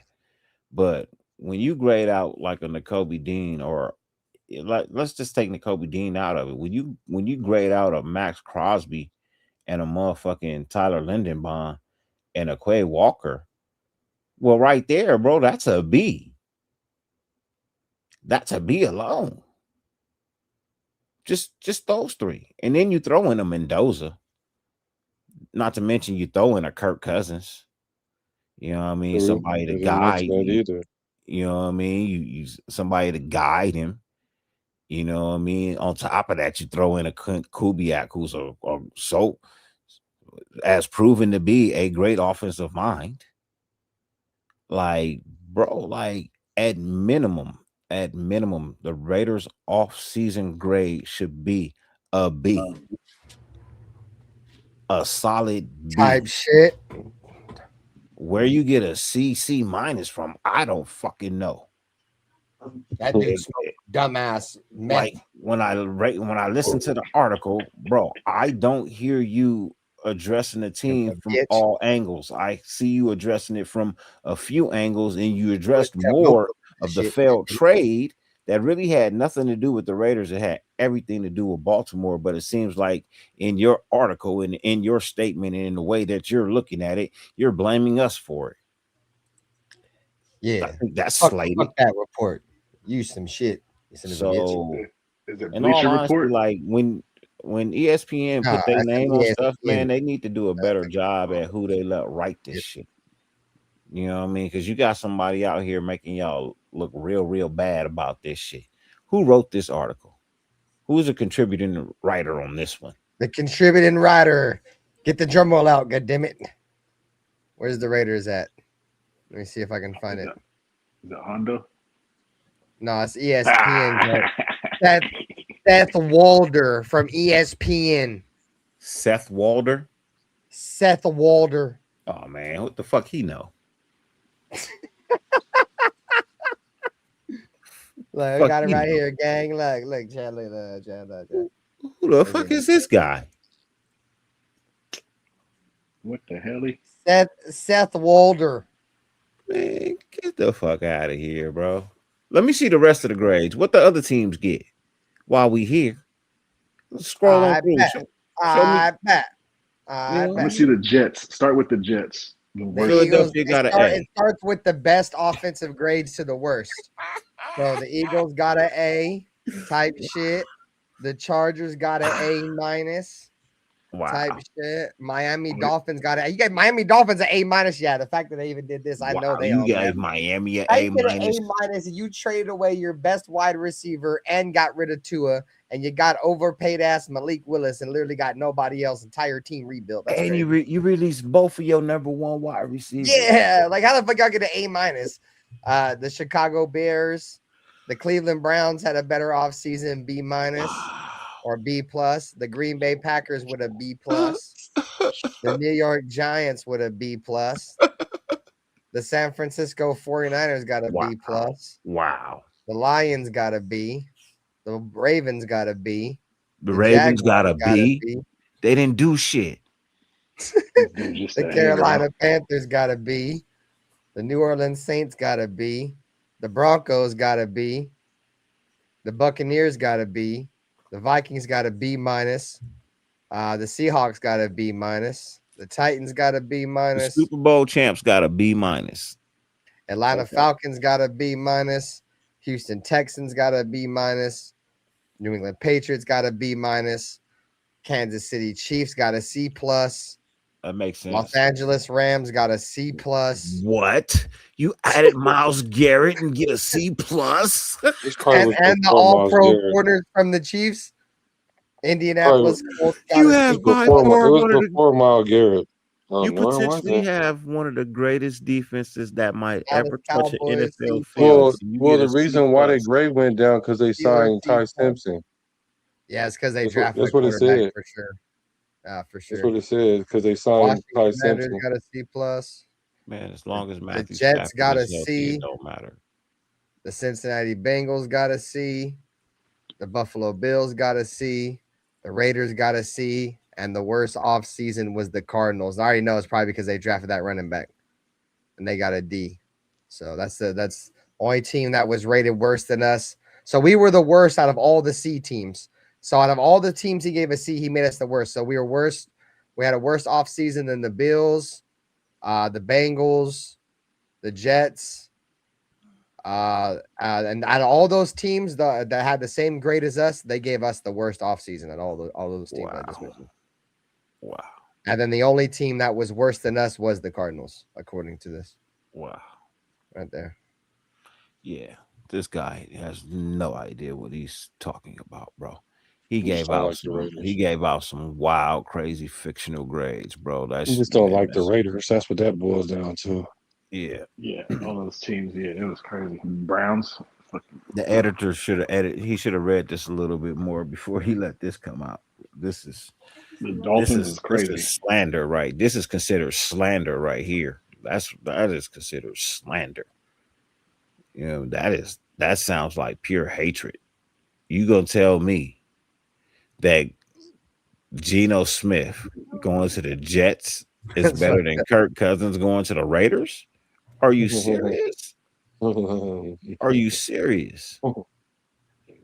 You gonna tell me drafting Fernando Mendoza isn't better than fucking having Geno Smith? Yeah, that Are you shit was serious? crazy. I ain't gonna lie. Yes, it's that nigga you love to hate. It's that Right. you love to hate.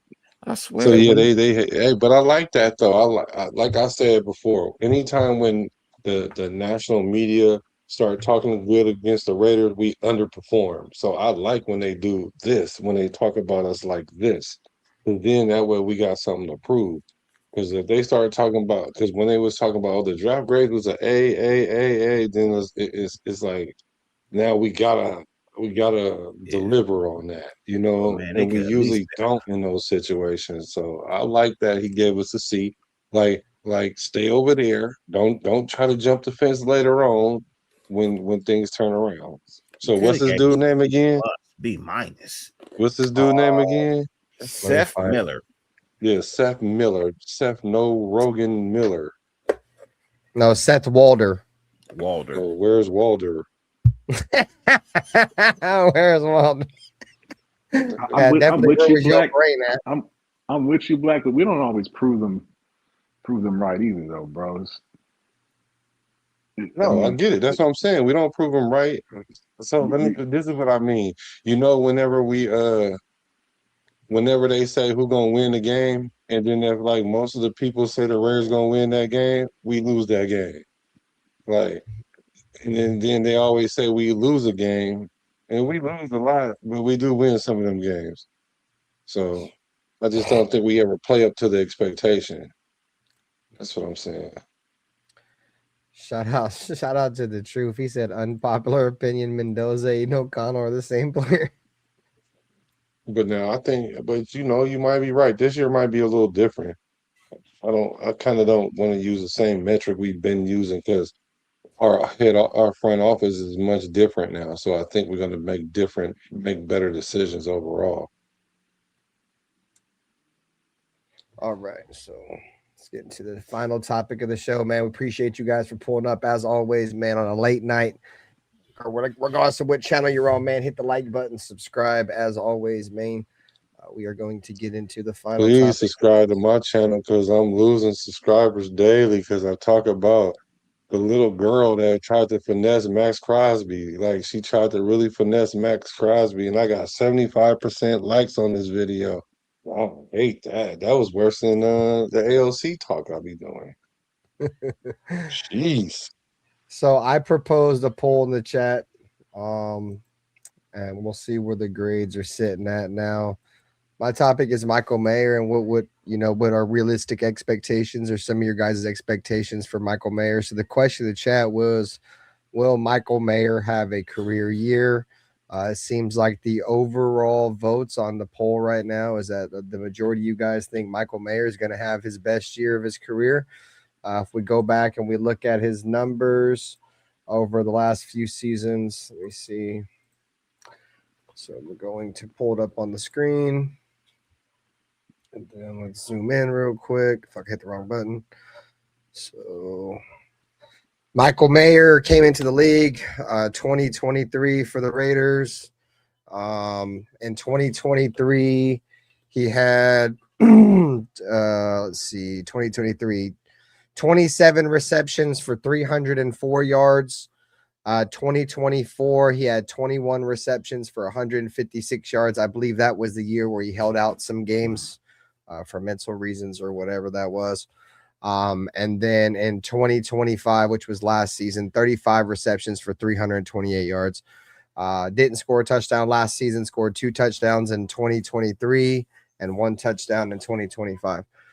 So my question is, you guys, what's your guys' expectations for Michael Mayer? You guys think he's going to have a career of the year this year just based off the numbers? I mean, it's not a lot of numbers there, but I think with a lot of attention, that Brock Bowers is going to demand. If you go back and look at the production that Clint Kubiak has gotten out of his tight ends, I think this is going to be the year that Michael Mayer may be able to, get 500 plus yards receiving.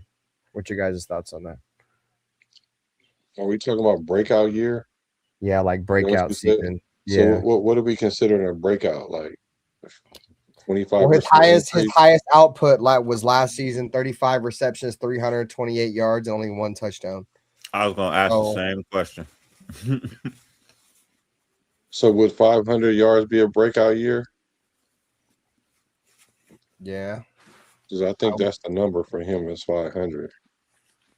Yeah, I think he can have like maybe 45 receptions, 50 receptions for around 500 yards.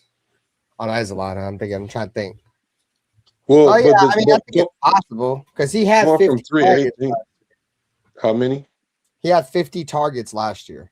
Yeah, but a lot of those came when Brock wasn't on the field, though. Yeah, you're right. But the thing about it is, going from 318 to 500 is definitely a breakout year, though. I would say that's a breakout year because you almost doubled your production. So that's like a 35-40% increase. So I would say that's a breakout year for him if he can get to 500. So my answer, I guess, would be I think he's gonna get like 450 though. And this is the final year of his contract too. So this is his contract year. Because he was a 2nd round pick, so he only gets what, 3 years? 3 years. No, next year is his contract year, not this year. Oh, okay.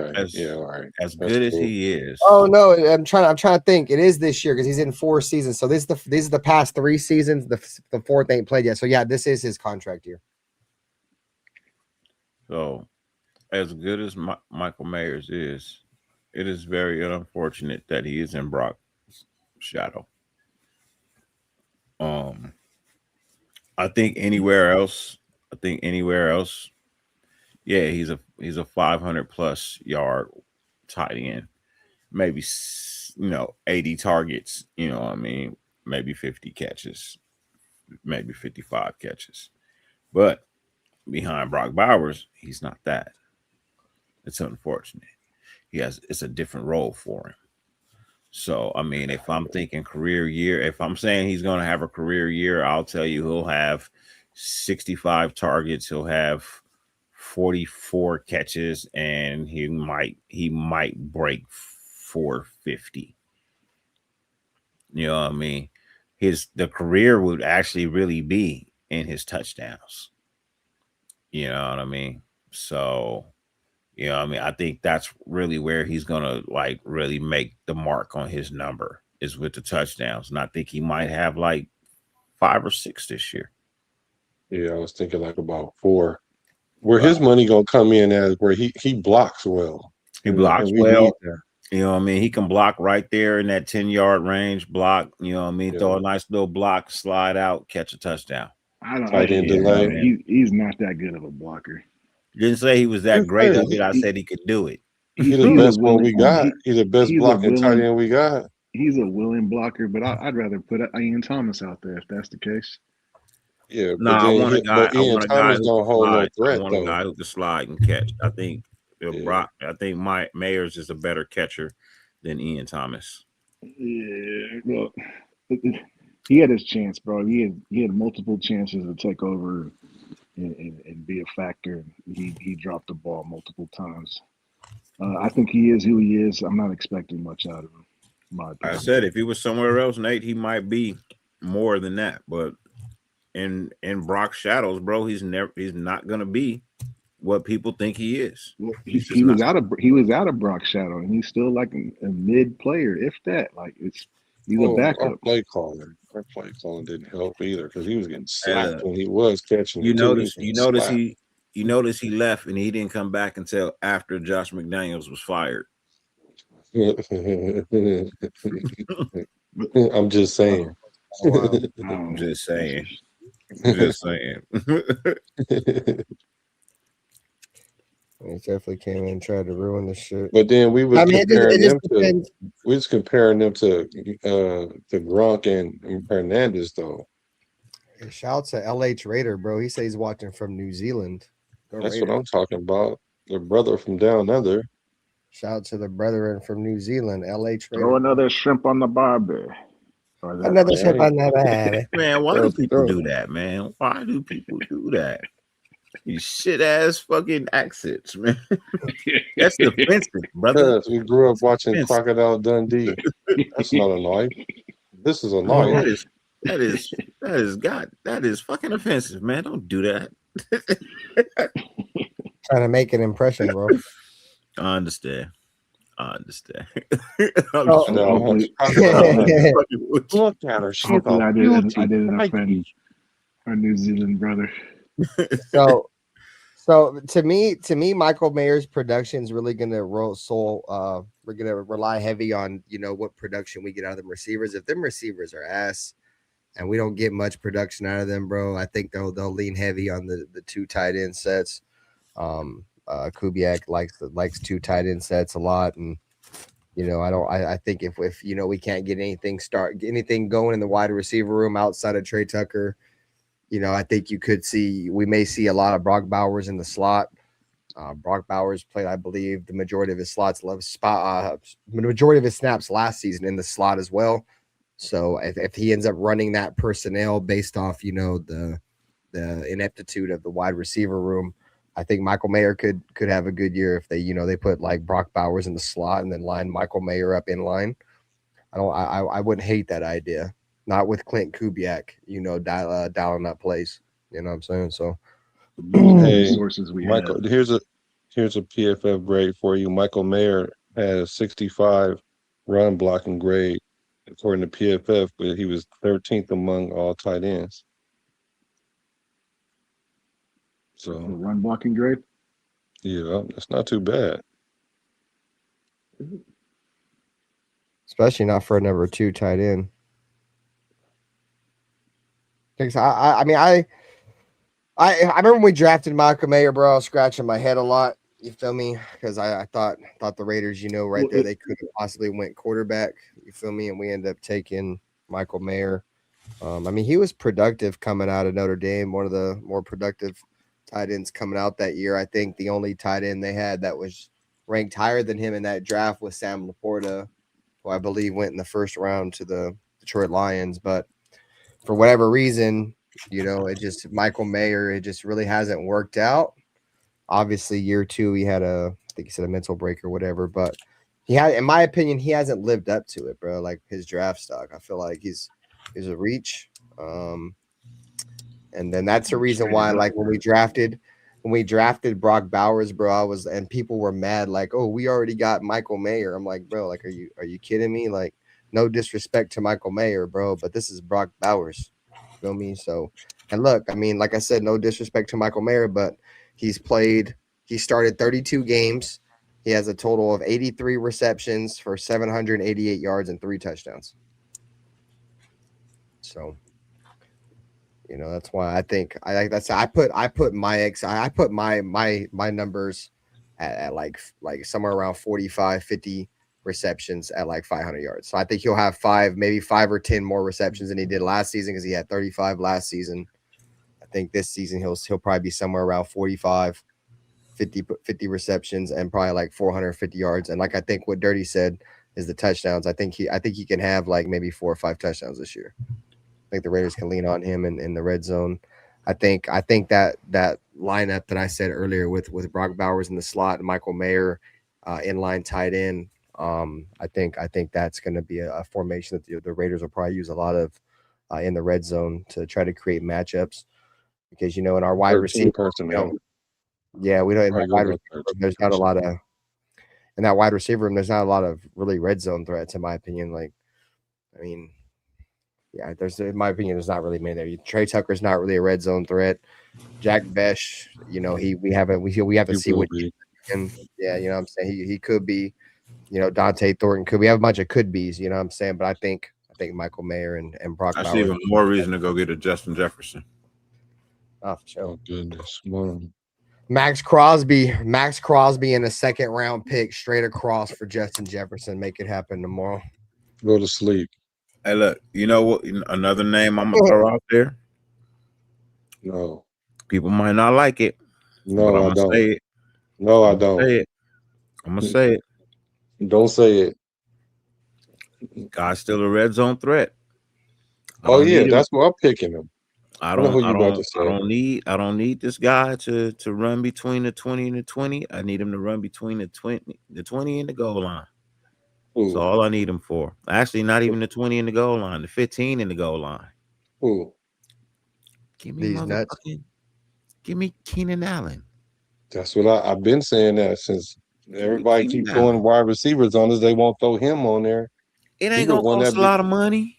He the one still that got big body, still can go up and get the ball. I take a chance on the Keenan Allen.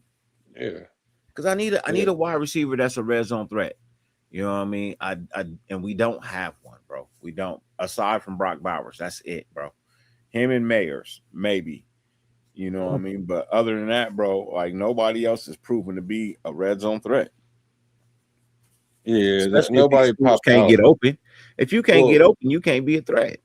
It's a play call though in the red zone. You got to set up your plays before you get to the red zone to make the red zone be efficient. We don't do that. So I don't know who we got, but if I have to make a guess, I would say it would be Besh, and like y'all say, of course Brock, maybe Mayer can do his Dougie, but anybody else, yeah, I would go for Keenan Allen for sure. He's proven that he could get that done for sure. Look at just bring back Darren Waller. I'm with that too. I don't know. Him and Max on the track together. I got to go to work in the morning. I'm gonna cut. Y'all want to leave it up, or y'all want to shut it down? What y'all want to do? No, I'll shut it down. It's cool. All right, guys. Because I got a question that I want to ask y'all first. I want to just. Yep. All right, bro. So here's my question, y'all. I'm gonna ask the nation before I do it because people don't really like how I trying to compose myself about certain things. So when I'm asking if this happened to y'all, what would y'all do? And then I'm asking what should I do, knowing me, right? 2 questions. So let's say you get into a debate. Let's say me and Dirty get into a debate, and he don't like Kirk Cousins at all. He say AOC better than him. Kirk Cousins is washed the whole 9. And I go on and I tell you why Kirk Cousins is really better than what people think. And so then, I don't know, 3 weeks later, you get into an argument with somebody else. And the things that I told you that you were arguing against me, you use them against somebody else. And you said it with your whole chest like you came up with it. Now, me being on the sideline watching this, or how should you address that? Should you let it go, or do you pull that card, or do you what do y'all do in that situation? Or leave it alone?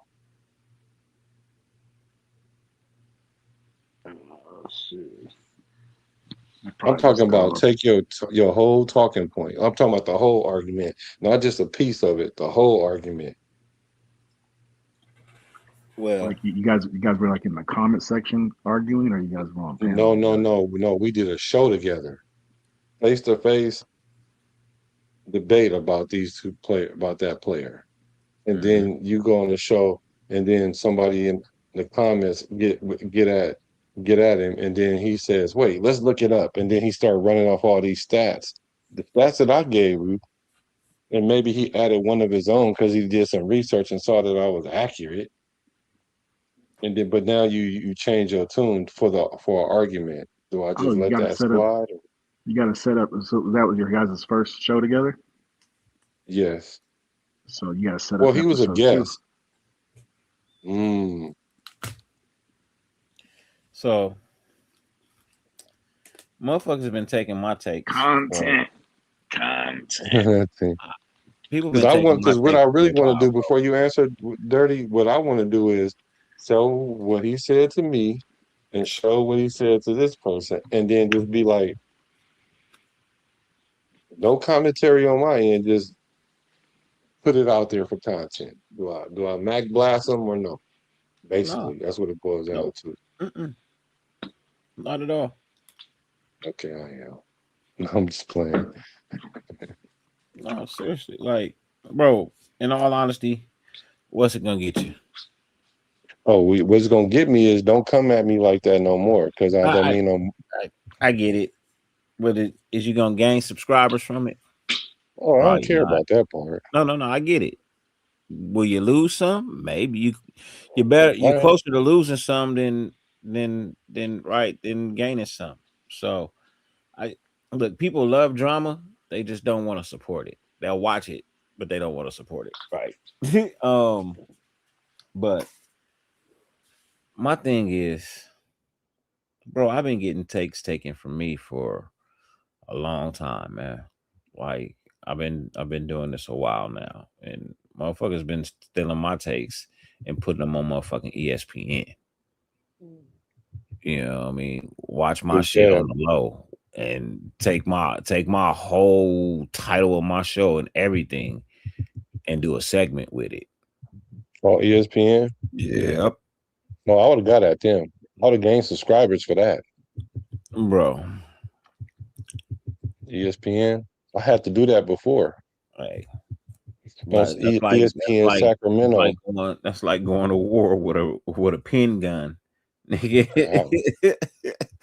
With a pin gun versus like nuclear tanks, nigga. Like, I'm good. I'm a sniper. I'm getting you one at a time. Nigga, yeah, you got a cap gun, nigga.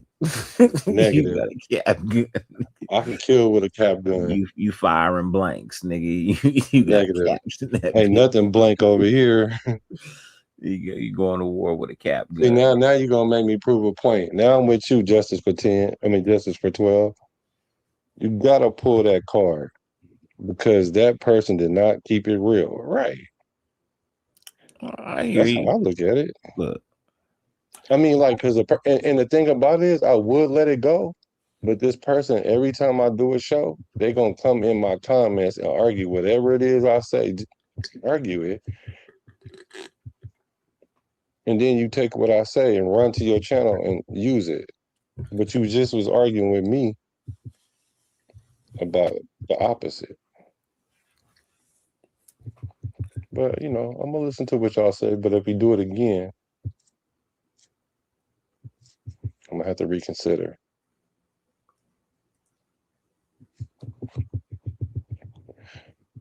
Yeah, what you say? Cousins is good. He top 30 in almost every category. I think he's higher than that. But the Raiders break every quarterback right. Then they got a good. Then they got a good one. They don't respect him. He said Carr. He said the wrong thing about Carr.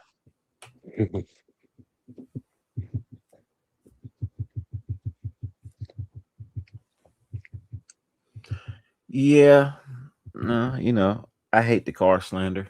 I think DC did a lot for the Raiders. I mean, I think it is to be respected. I think it is to be, honored and respected, bro. Like, I ain't got nothing bad to say about DC, bro. Yeah, I don't have nothing bad to say about DC, bro. I don't. I don't see what everybody else see. I see a team that didn't have a very good defense. and that played a big role. Like, I think that played a huge role in our failures.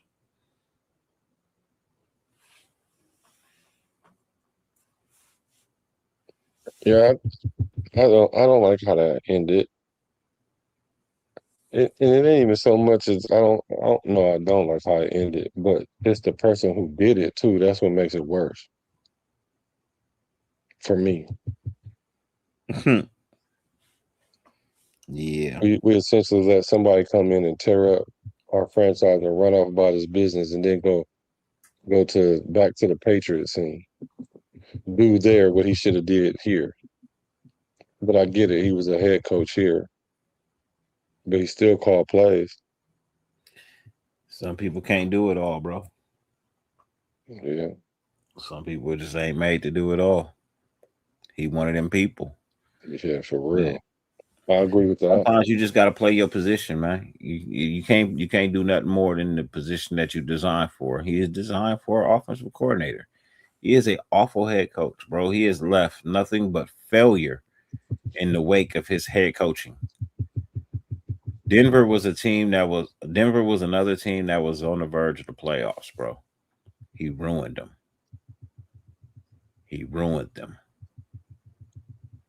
So we got here. We were a team that just came from the playoffs. He ruined us, bro. He ruined us. So, like, bro, we were better under two interim head coaches than we were under a guy who was hired to be the head coach. Just, it don't make any sense. No, you're right. It don't make any sense. And that'll always be a stain on his record, no matter where he goes, bro. He'll never get another. I don't believe he will ever get another head coaching opportunity, bro. No, I honestly don't think he will ever get another head coaching. He blew it with Denver too, right? Yeah. Yeah, he blew it with Denver. He blew. God, Denver, man. Just look at the roster that he had when he was. I'm gonna pull it up, man. Go ahead. I'm gonna read this comment. What was the roster that Josh McDaniels had with the Denver Broncos? If the person take your take and shout you out on his channel and tell people go subscribe to you, well, then it's all good. You know people don't do that, Brody. I do it. It's hard for me to take someone else's take and then don't give them credit for it. It's hard for me to do that because I know when I'm saying it, I know it didn't come from me. You know? And no, they didn't do this, but this person really don't argue every point that I make. I'm serious. And the thing is, I was watching this show and I was just like, I know he not taking up for Kirk Cousins. I just know I had to literally go back and watch our live together to see. And it was like night and day. And I was like, wow, like, that's what we doing? Is that what we doing? Like, at least if you're gonna flip flop, say you flip flopped. You ain't even gotta say who changed your mind or not. You ain't even gotta give me the credit. I ain't even mad at that.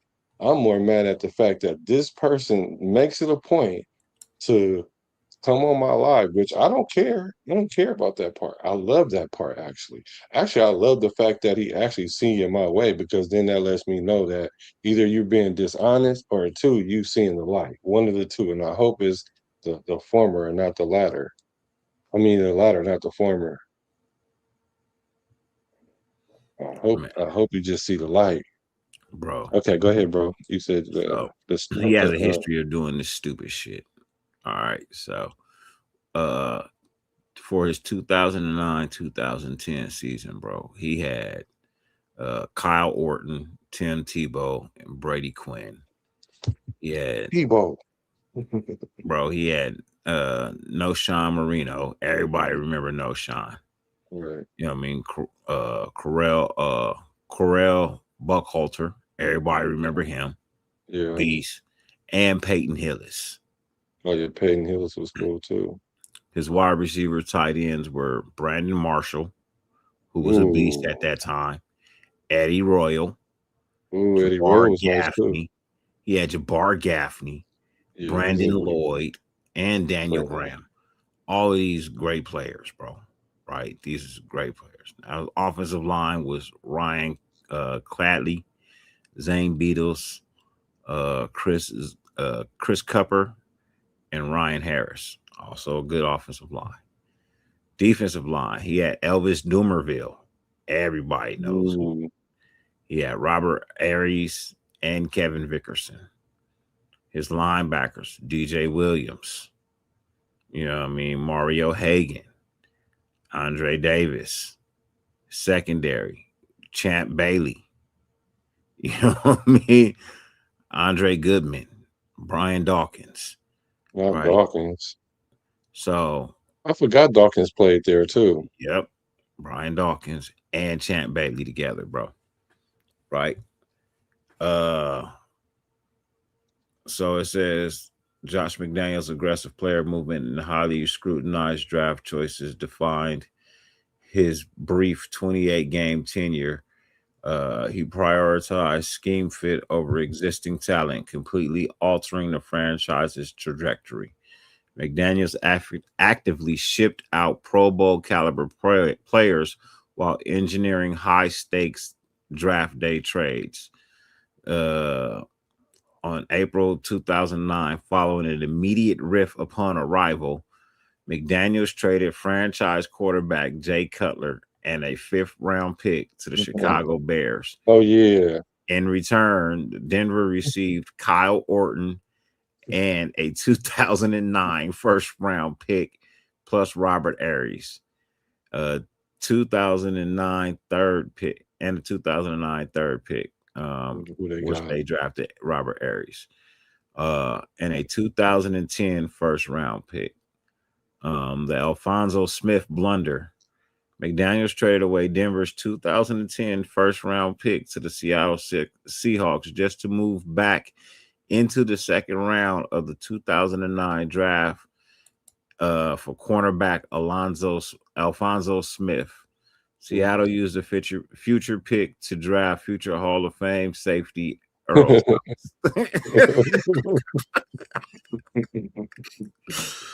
The Brandon Marshall exit. Following clashes over discipline and injury, star wide receiver Brandon Marshall was traded to the Miami Dolphins for 2 second-round draft selections.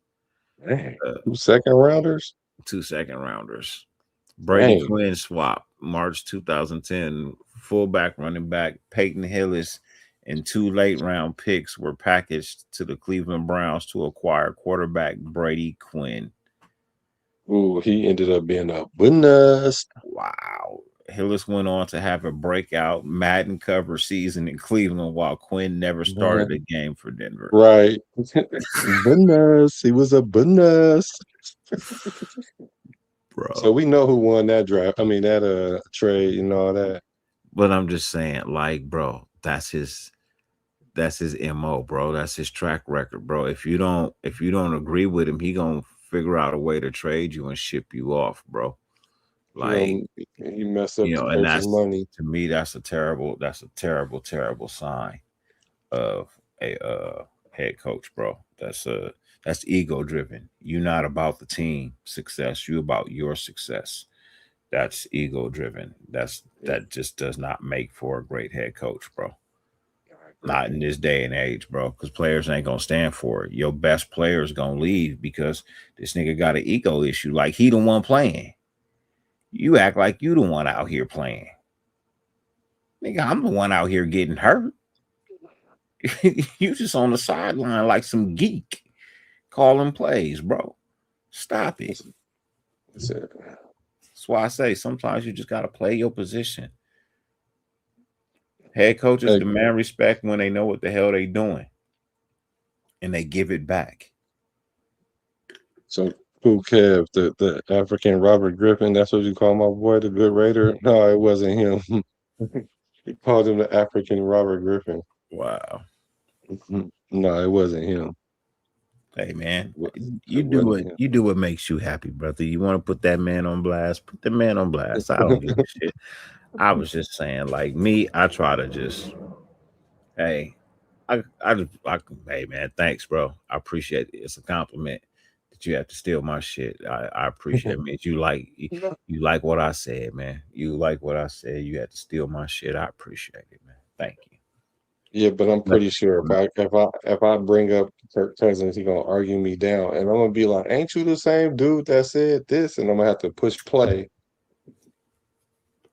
because I'm gonna I'll be just like, "You never just have you as a guest again either. There's no reason for us to go back and forth. You just gonna come over here and take my shit.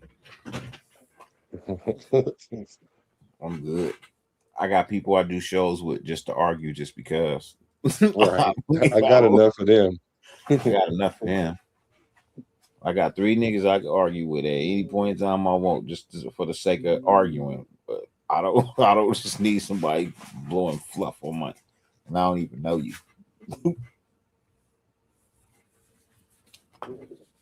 I can see that. I mean, normally I wouldn't do nothing, but this was so blatant. I understand. I was shocked because, because you know how I am. Sometimes I could be like, well, I think people taking whatever I'm saying or whatever, or it could be great minds think alike. Because to me, I understand how content go. If somebody has a good idea, then yeah, you can use the idea, but make it your own. So I get that, right? But that usually comes from a smaller channel to a bigger channel, not a bigger channel to a smaller channel. Yeah. You know what I'm saying? And so then what happens is I say, okay, did you see what I said? Because even your thumbnail even kind of got the same word in his mind. But okay, cool. It could just be a coincidence. So I could take that like great minds think alike. At least I'm on the right track. But if I sit here and see you arguing with somebody with your whole chest that this guy is the guy, and you argue me that this guy is the worst guy, that's a big jump. Yeah. So, but I might just let it slide, like you said. I might, unless I see him do it again. But I take your word. You take your advice. Unless Cool Kev and Justice for 12 say something different. You see me looking for a reason? See me looking for a reason? So what do you think about what they were saying about Mendoza? Like they're leaking all these comments about he's having a hard time, learning the offense and he's not up to speed yet and AOC is giving a good push in camp and all that, but they're saying that they're really just doing that to keep his draft stakes high, and that we're going to keep him until like the trade deadline when the quarterback is needed because of an injury, and then we'll be able to get more for him. Do you buy into that or what? No, I'm not buying it. I'm not selling it either, though. You know what I mean? People could say a whole lot of things, bro. Remember last year they was telling us how, we was looking like a whole new team and we was on fire and they was performing in camp and bro, did you see any of that when the season started? Did you see a lick of anything as what they were describing in minicamp? Yeah, game 1. That was it. Barely. Barely. Barely. POP holding it down. Other I'm than legally that, bro, blind. like we didn't see none of what the fuck they was talking about in minicamp, bro. So, I'm not buying your brand. You know what I mean? I'm not buying your brand. I think people put too much on minicamp and preseason games because I'm telling you, even if you ball out, you're not balling out against the ones. I think people put too much stock into what these reporters write. Oh, for sure. That part I definitely agree on. Like, really, that's what bothers me. It's like people put their lives in, like they'll bet their house that this reporter is writing like 100% facts. And bro, is it that, or are they just making content? Is it that, or because I don't even think that a lot of times a lot of these content creators don't even believe what they be saying. They just be saying it for clicks. If I could be honest, true reporting went out when they stopped making newspapers, bro. When the newspaper stopped being the go-to for news and etc. Bro, now it's all about content. What's going to bring the view? What's going to bring the eyes to this? That's all they write now. They're not going to write you the truth. There's very few reporters out here that will write you the truth. Other than that, everybody else going to write what brings eyes to that site, to that page, to that article. Yeah. That's all that matters. Because if you flip on my article and you view it, you now have to view all these 57 ads that's on the side of my shit too. Right. I'm getting paid for that. Whether I believe what I'm writing or I don't believe what I'm writing. The fact of the matter is I got you here viewing my shit and I'm getting paid for you just looking at my article. That I probably don't even believe. So the integrity part is gone, basically. Shit's been out the window, bro. Oh, so I'm the only one trying to work with integrity? Well, not the only one, but you know what I mean. Like, no, I hear you. Because for me, because even with the little girl and the Max Crosby thing, right? I don't did even a know video and I was lightweight joking, but I was dead serious because I was like, this girl had an agenda. She literally went up there and she wasn't there to take no picture with Max. She was sent there to essentially put Max on Front Street, which that's what happened. And then Max did too much in true Max fashion. Gonna sit there and say, well, you never know. Like, bro, you didn't have to say that. I don't even know what happened.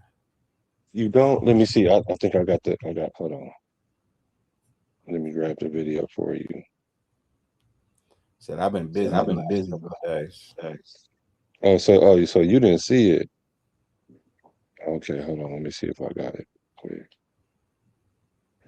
In my opinion, I don't think he wants to be a Raider anymore.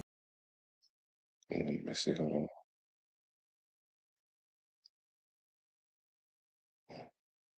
Justin Jefferson going to the Los.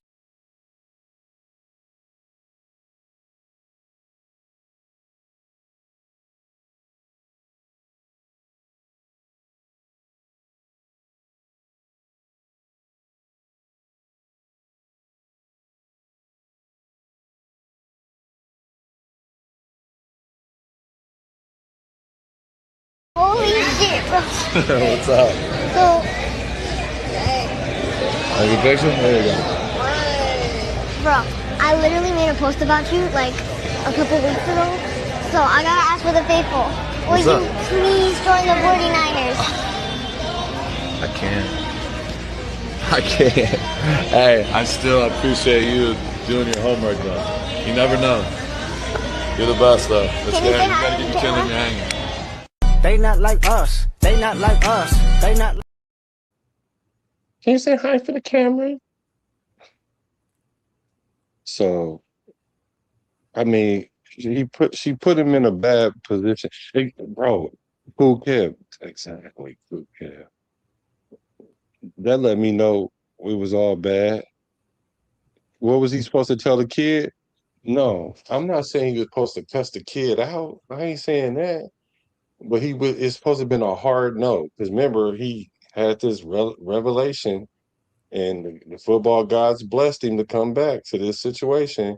It's supposed to be a hard no. He's supposed to say, I'm a Raider. He could have thought that you never know, because it's true. You never really know. But he didn't have to say it. Well, he started I don't with have I can't. His first words was I can't. That's true. I can't.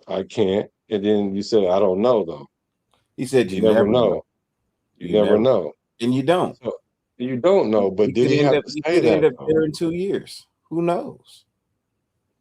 You never know, right? He's being honest, but he said he started off with he can't. You know what I mean? And it was a quick I can't. It wasn't even no thought. Well, no, it was. She said nah. He said nah. I can't. Okay. But you never know. Yeah. And then he can't yell out Raiders, you know what I mean? Like No, then you got no. the weird 49er fan who even sent her up there in the first place. That's weird. You know what I mean? And then, you know what I mean, if I say something Raider related and then you get offended and then you try to say something back to me and then here we go back and forth With in the front little of the kid. kid. Like, man, like I'm good, man. Hey, I can't. Sorry. Hey, you never know though. High five. Have I a didn't good one. have no problem with none of that other than the fact that he said you never know. And I don't even have a big problem with that because I get why he said it. Because Mhm. he a girl dad and he got a soft spot and No, that Max ain't was it. That ain't why he said it. They just well, tried to trade his ass to Baltimore. You fucking never know. why did he have to say it though? Because it's the truth. So wait a minute. It's the I'm kid, over it. man. When it's kids involved, man, you tend to tell them the truth, man. You know what I mean? Sometimes you say a little bit more to a kid than you tend to really even want to say. So Right. I can see that. I can see that. now, had So it been back a to grown ass man, it'd been a different story. might have been different. Yeah. So this is the point I'm making though about the content thing, right?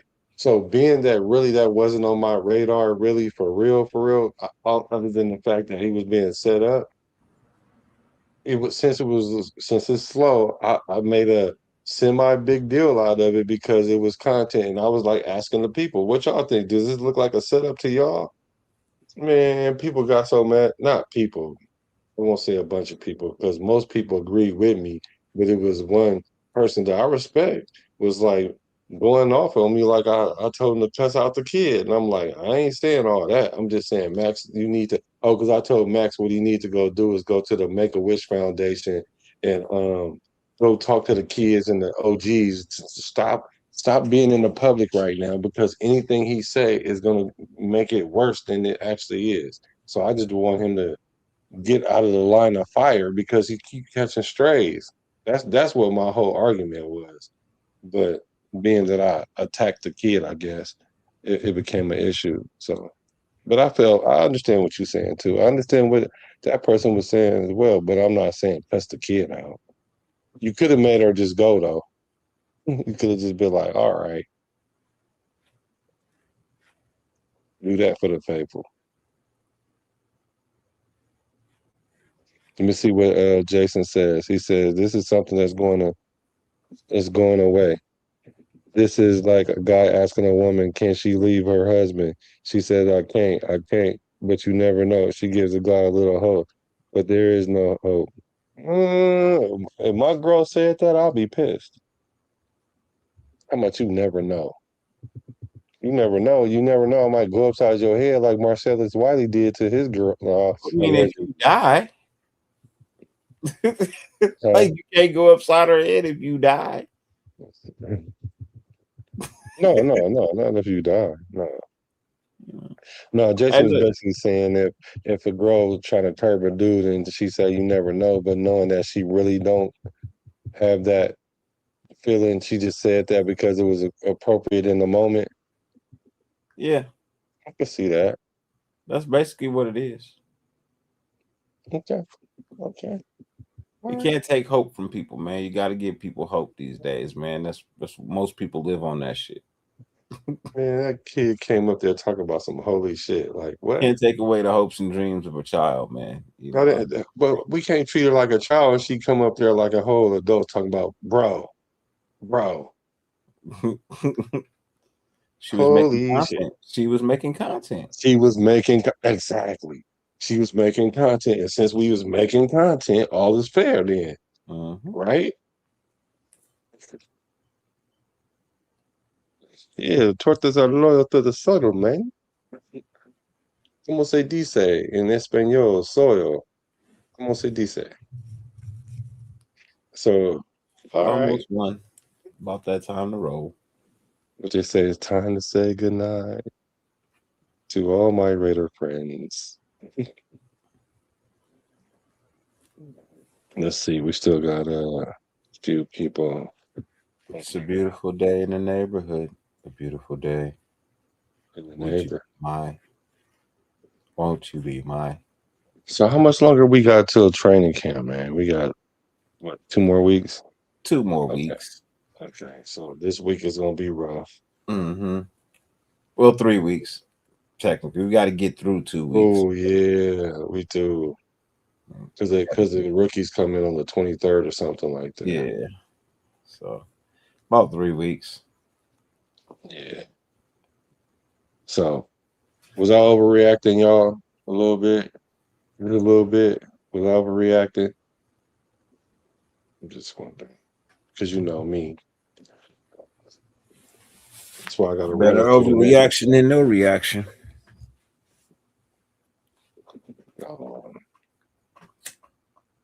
Yeah. Well, we can do it. We can do it. Which reminds me, you need to work on this reaction for this channel. I'm ready. I'm ready. Yep. I'll send that over to you later today. Yeah, that's all good. All right, brother. All right. 50 billion things on the face of the planet, man. You guys could be doing. The fact that you allowed us to grace your screen for any amount of time is greatly appreciated. More than we can verbally express. You know what I mean? Get a lot of people steal my shit, but you know where it came from. Yeah, I mean, you know where the authentication of that is, man. You know what I mean? And as always, fuck who hates you, who fucking loves you. I'm out. Who loves you, baby? Peace. Peace. Who loves you, baby? Let me see. I'm gonna talk to the guys for a minute and see what it is. See if I'm about like 200 hours away from 4,000. So keep chatting. Almost there. I know, right? Keep chatting. Talk to you tomorrow, brother. Yep. Oh, and then there was one. It was me. It was me. So I do have some things that I would do. Like, you guys in the chat, pick a number between 1 and 4. I'm gonna play a video and we'll react to it. You know, I don't know if you guys been on my channel, but we do this thing that we call, you know, if the take is hot, it's straight, no chaser. And if it's like cold, but they think it's hot, it's 4 ice cubes. They need to put 4 cubes in that thing to cool it down. But if it's almost like on point, but it's not all the way, then you give it 1 ice cube. So you guys give me a number in the chat and I'm gonna play a video and we'll react to it. Put your number in the chat. I mean, we got 23 people up in here still, so I feel like we can just, you know, chop it up, do the Raider thing. Put a number in the chat.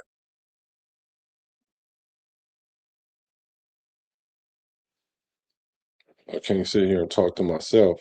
What are y'all doing?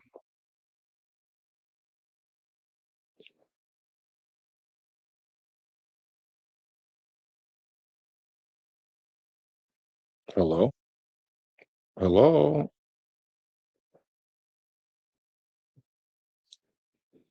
Somebody? Anybody?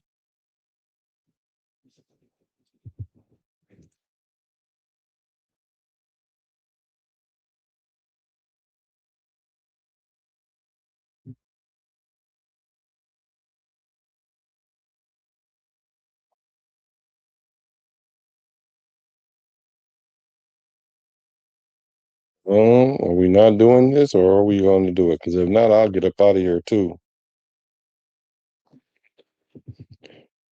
All right, well, y'all ain't got to go home. But I guess we got to get up out of here. I'm a raider from the Bay to LA to Las Vegas. Recipes to Al Davis.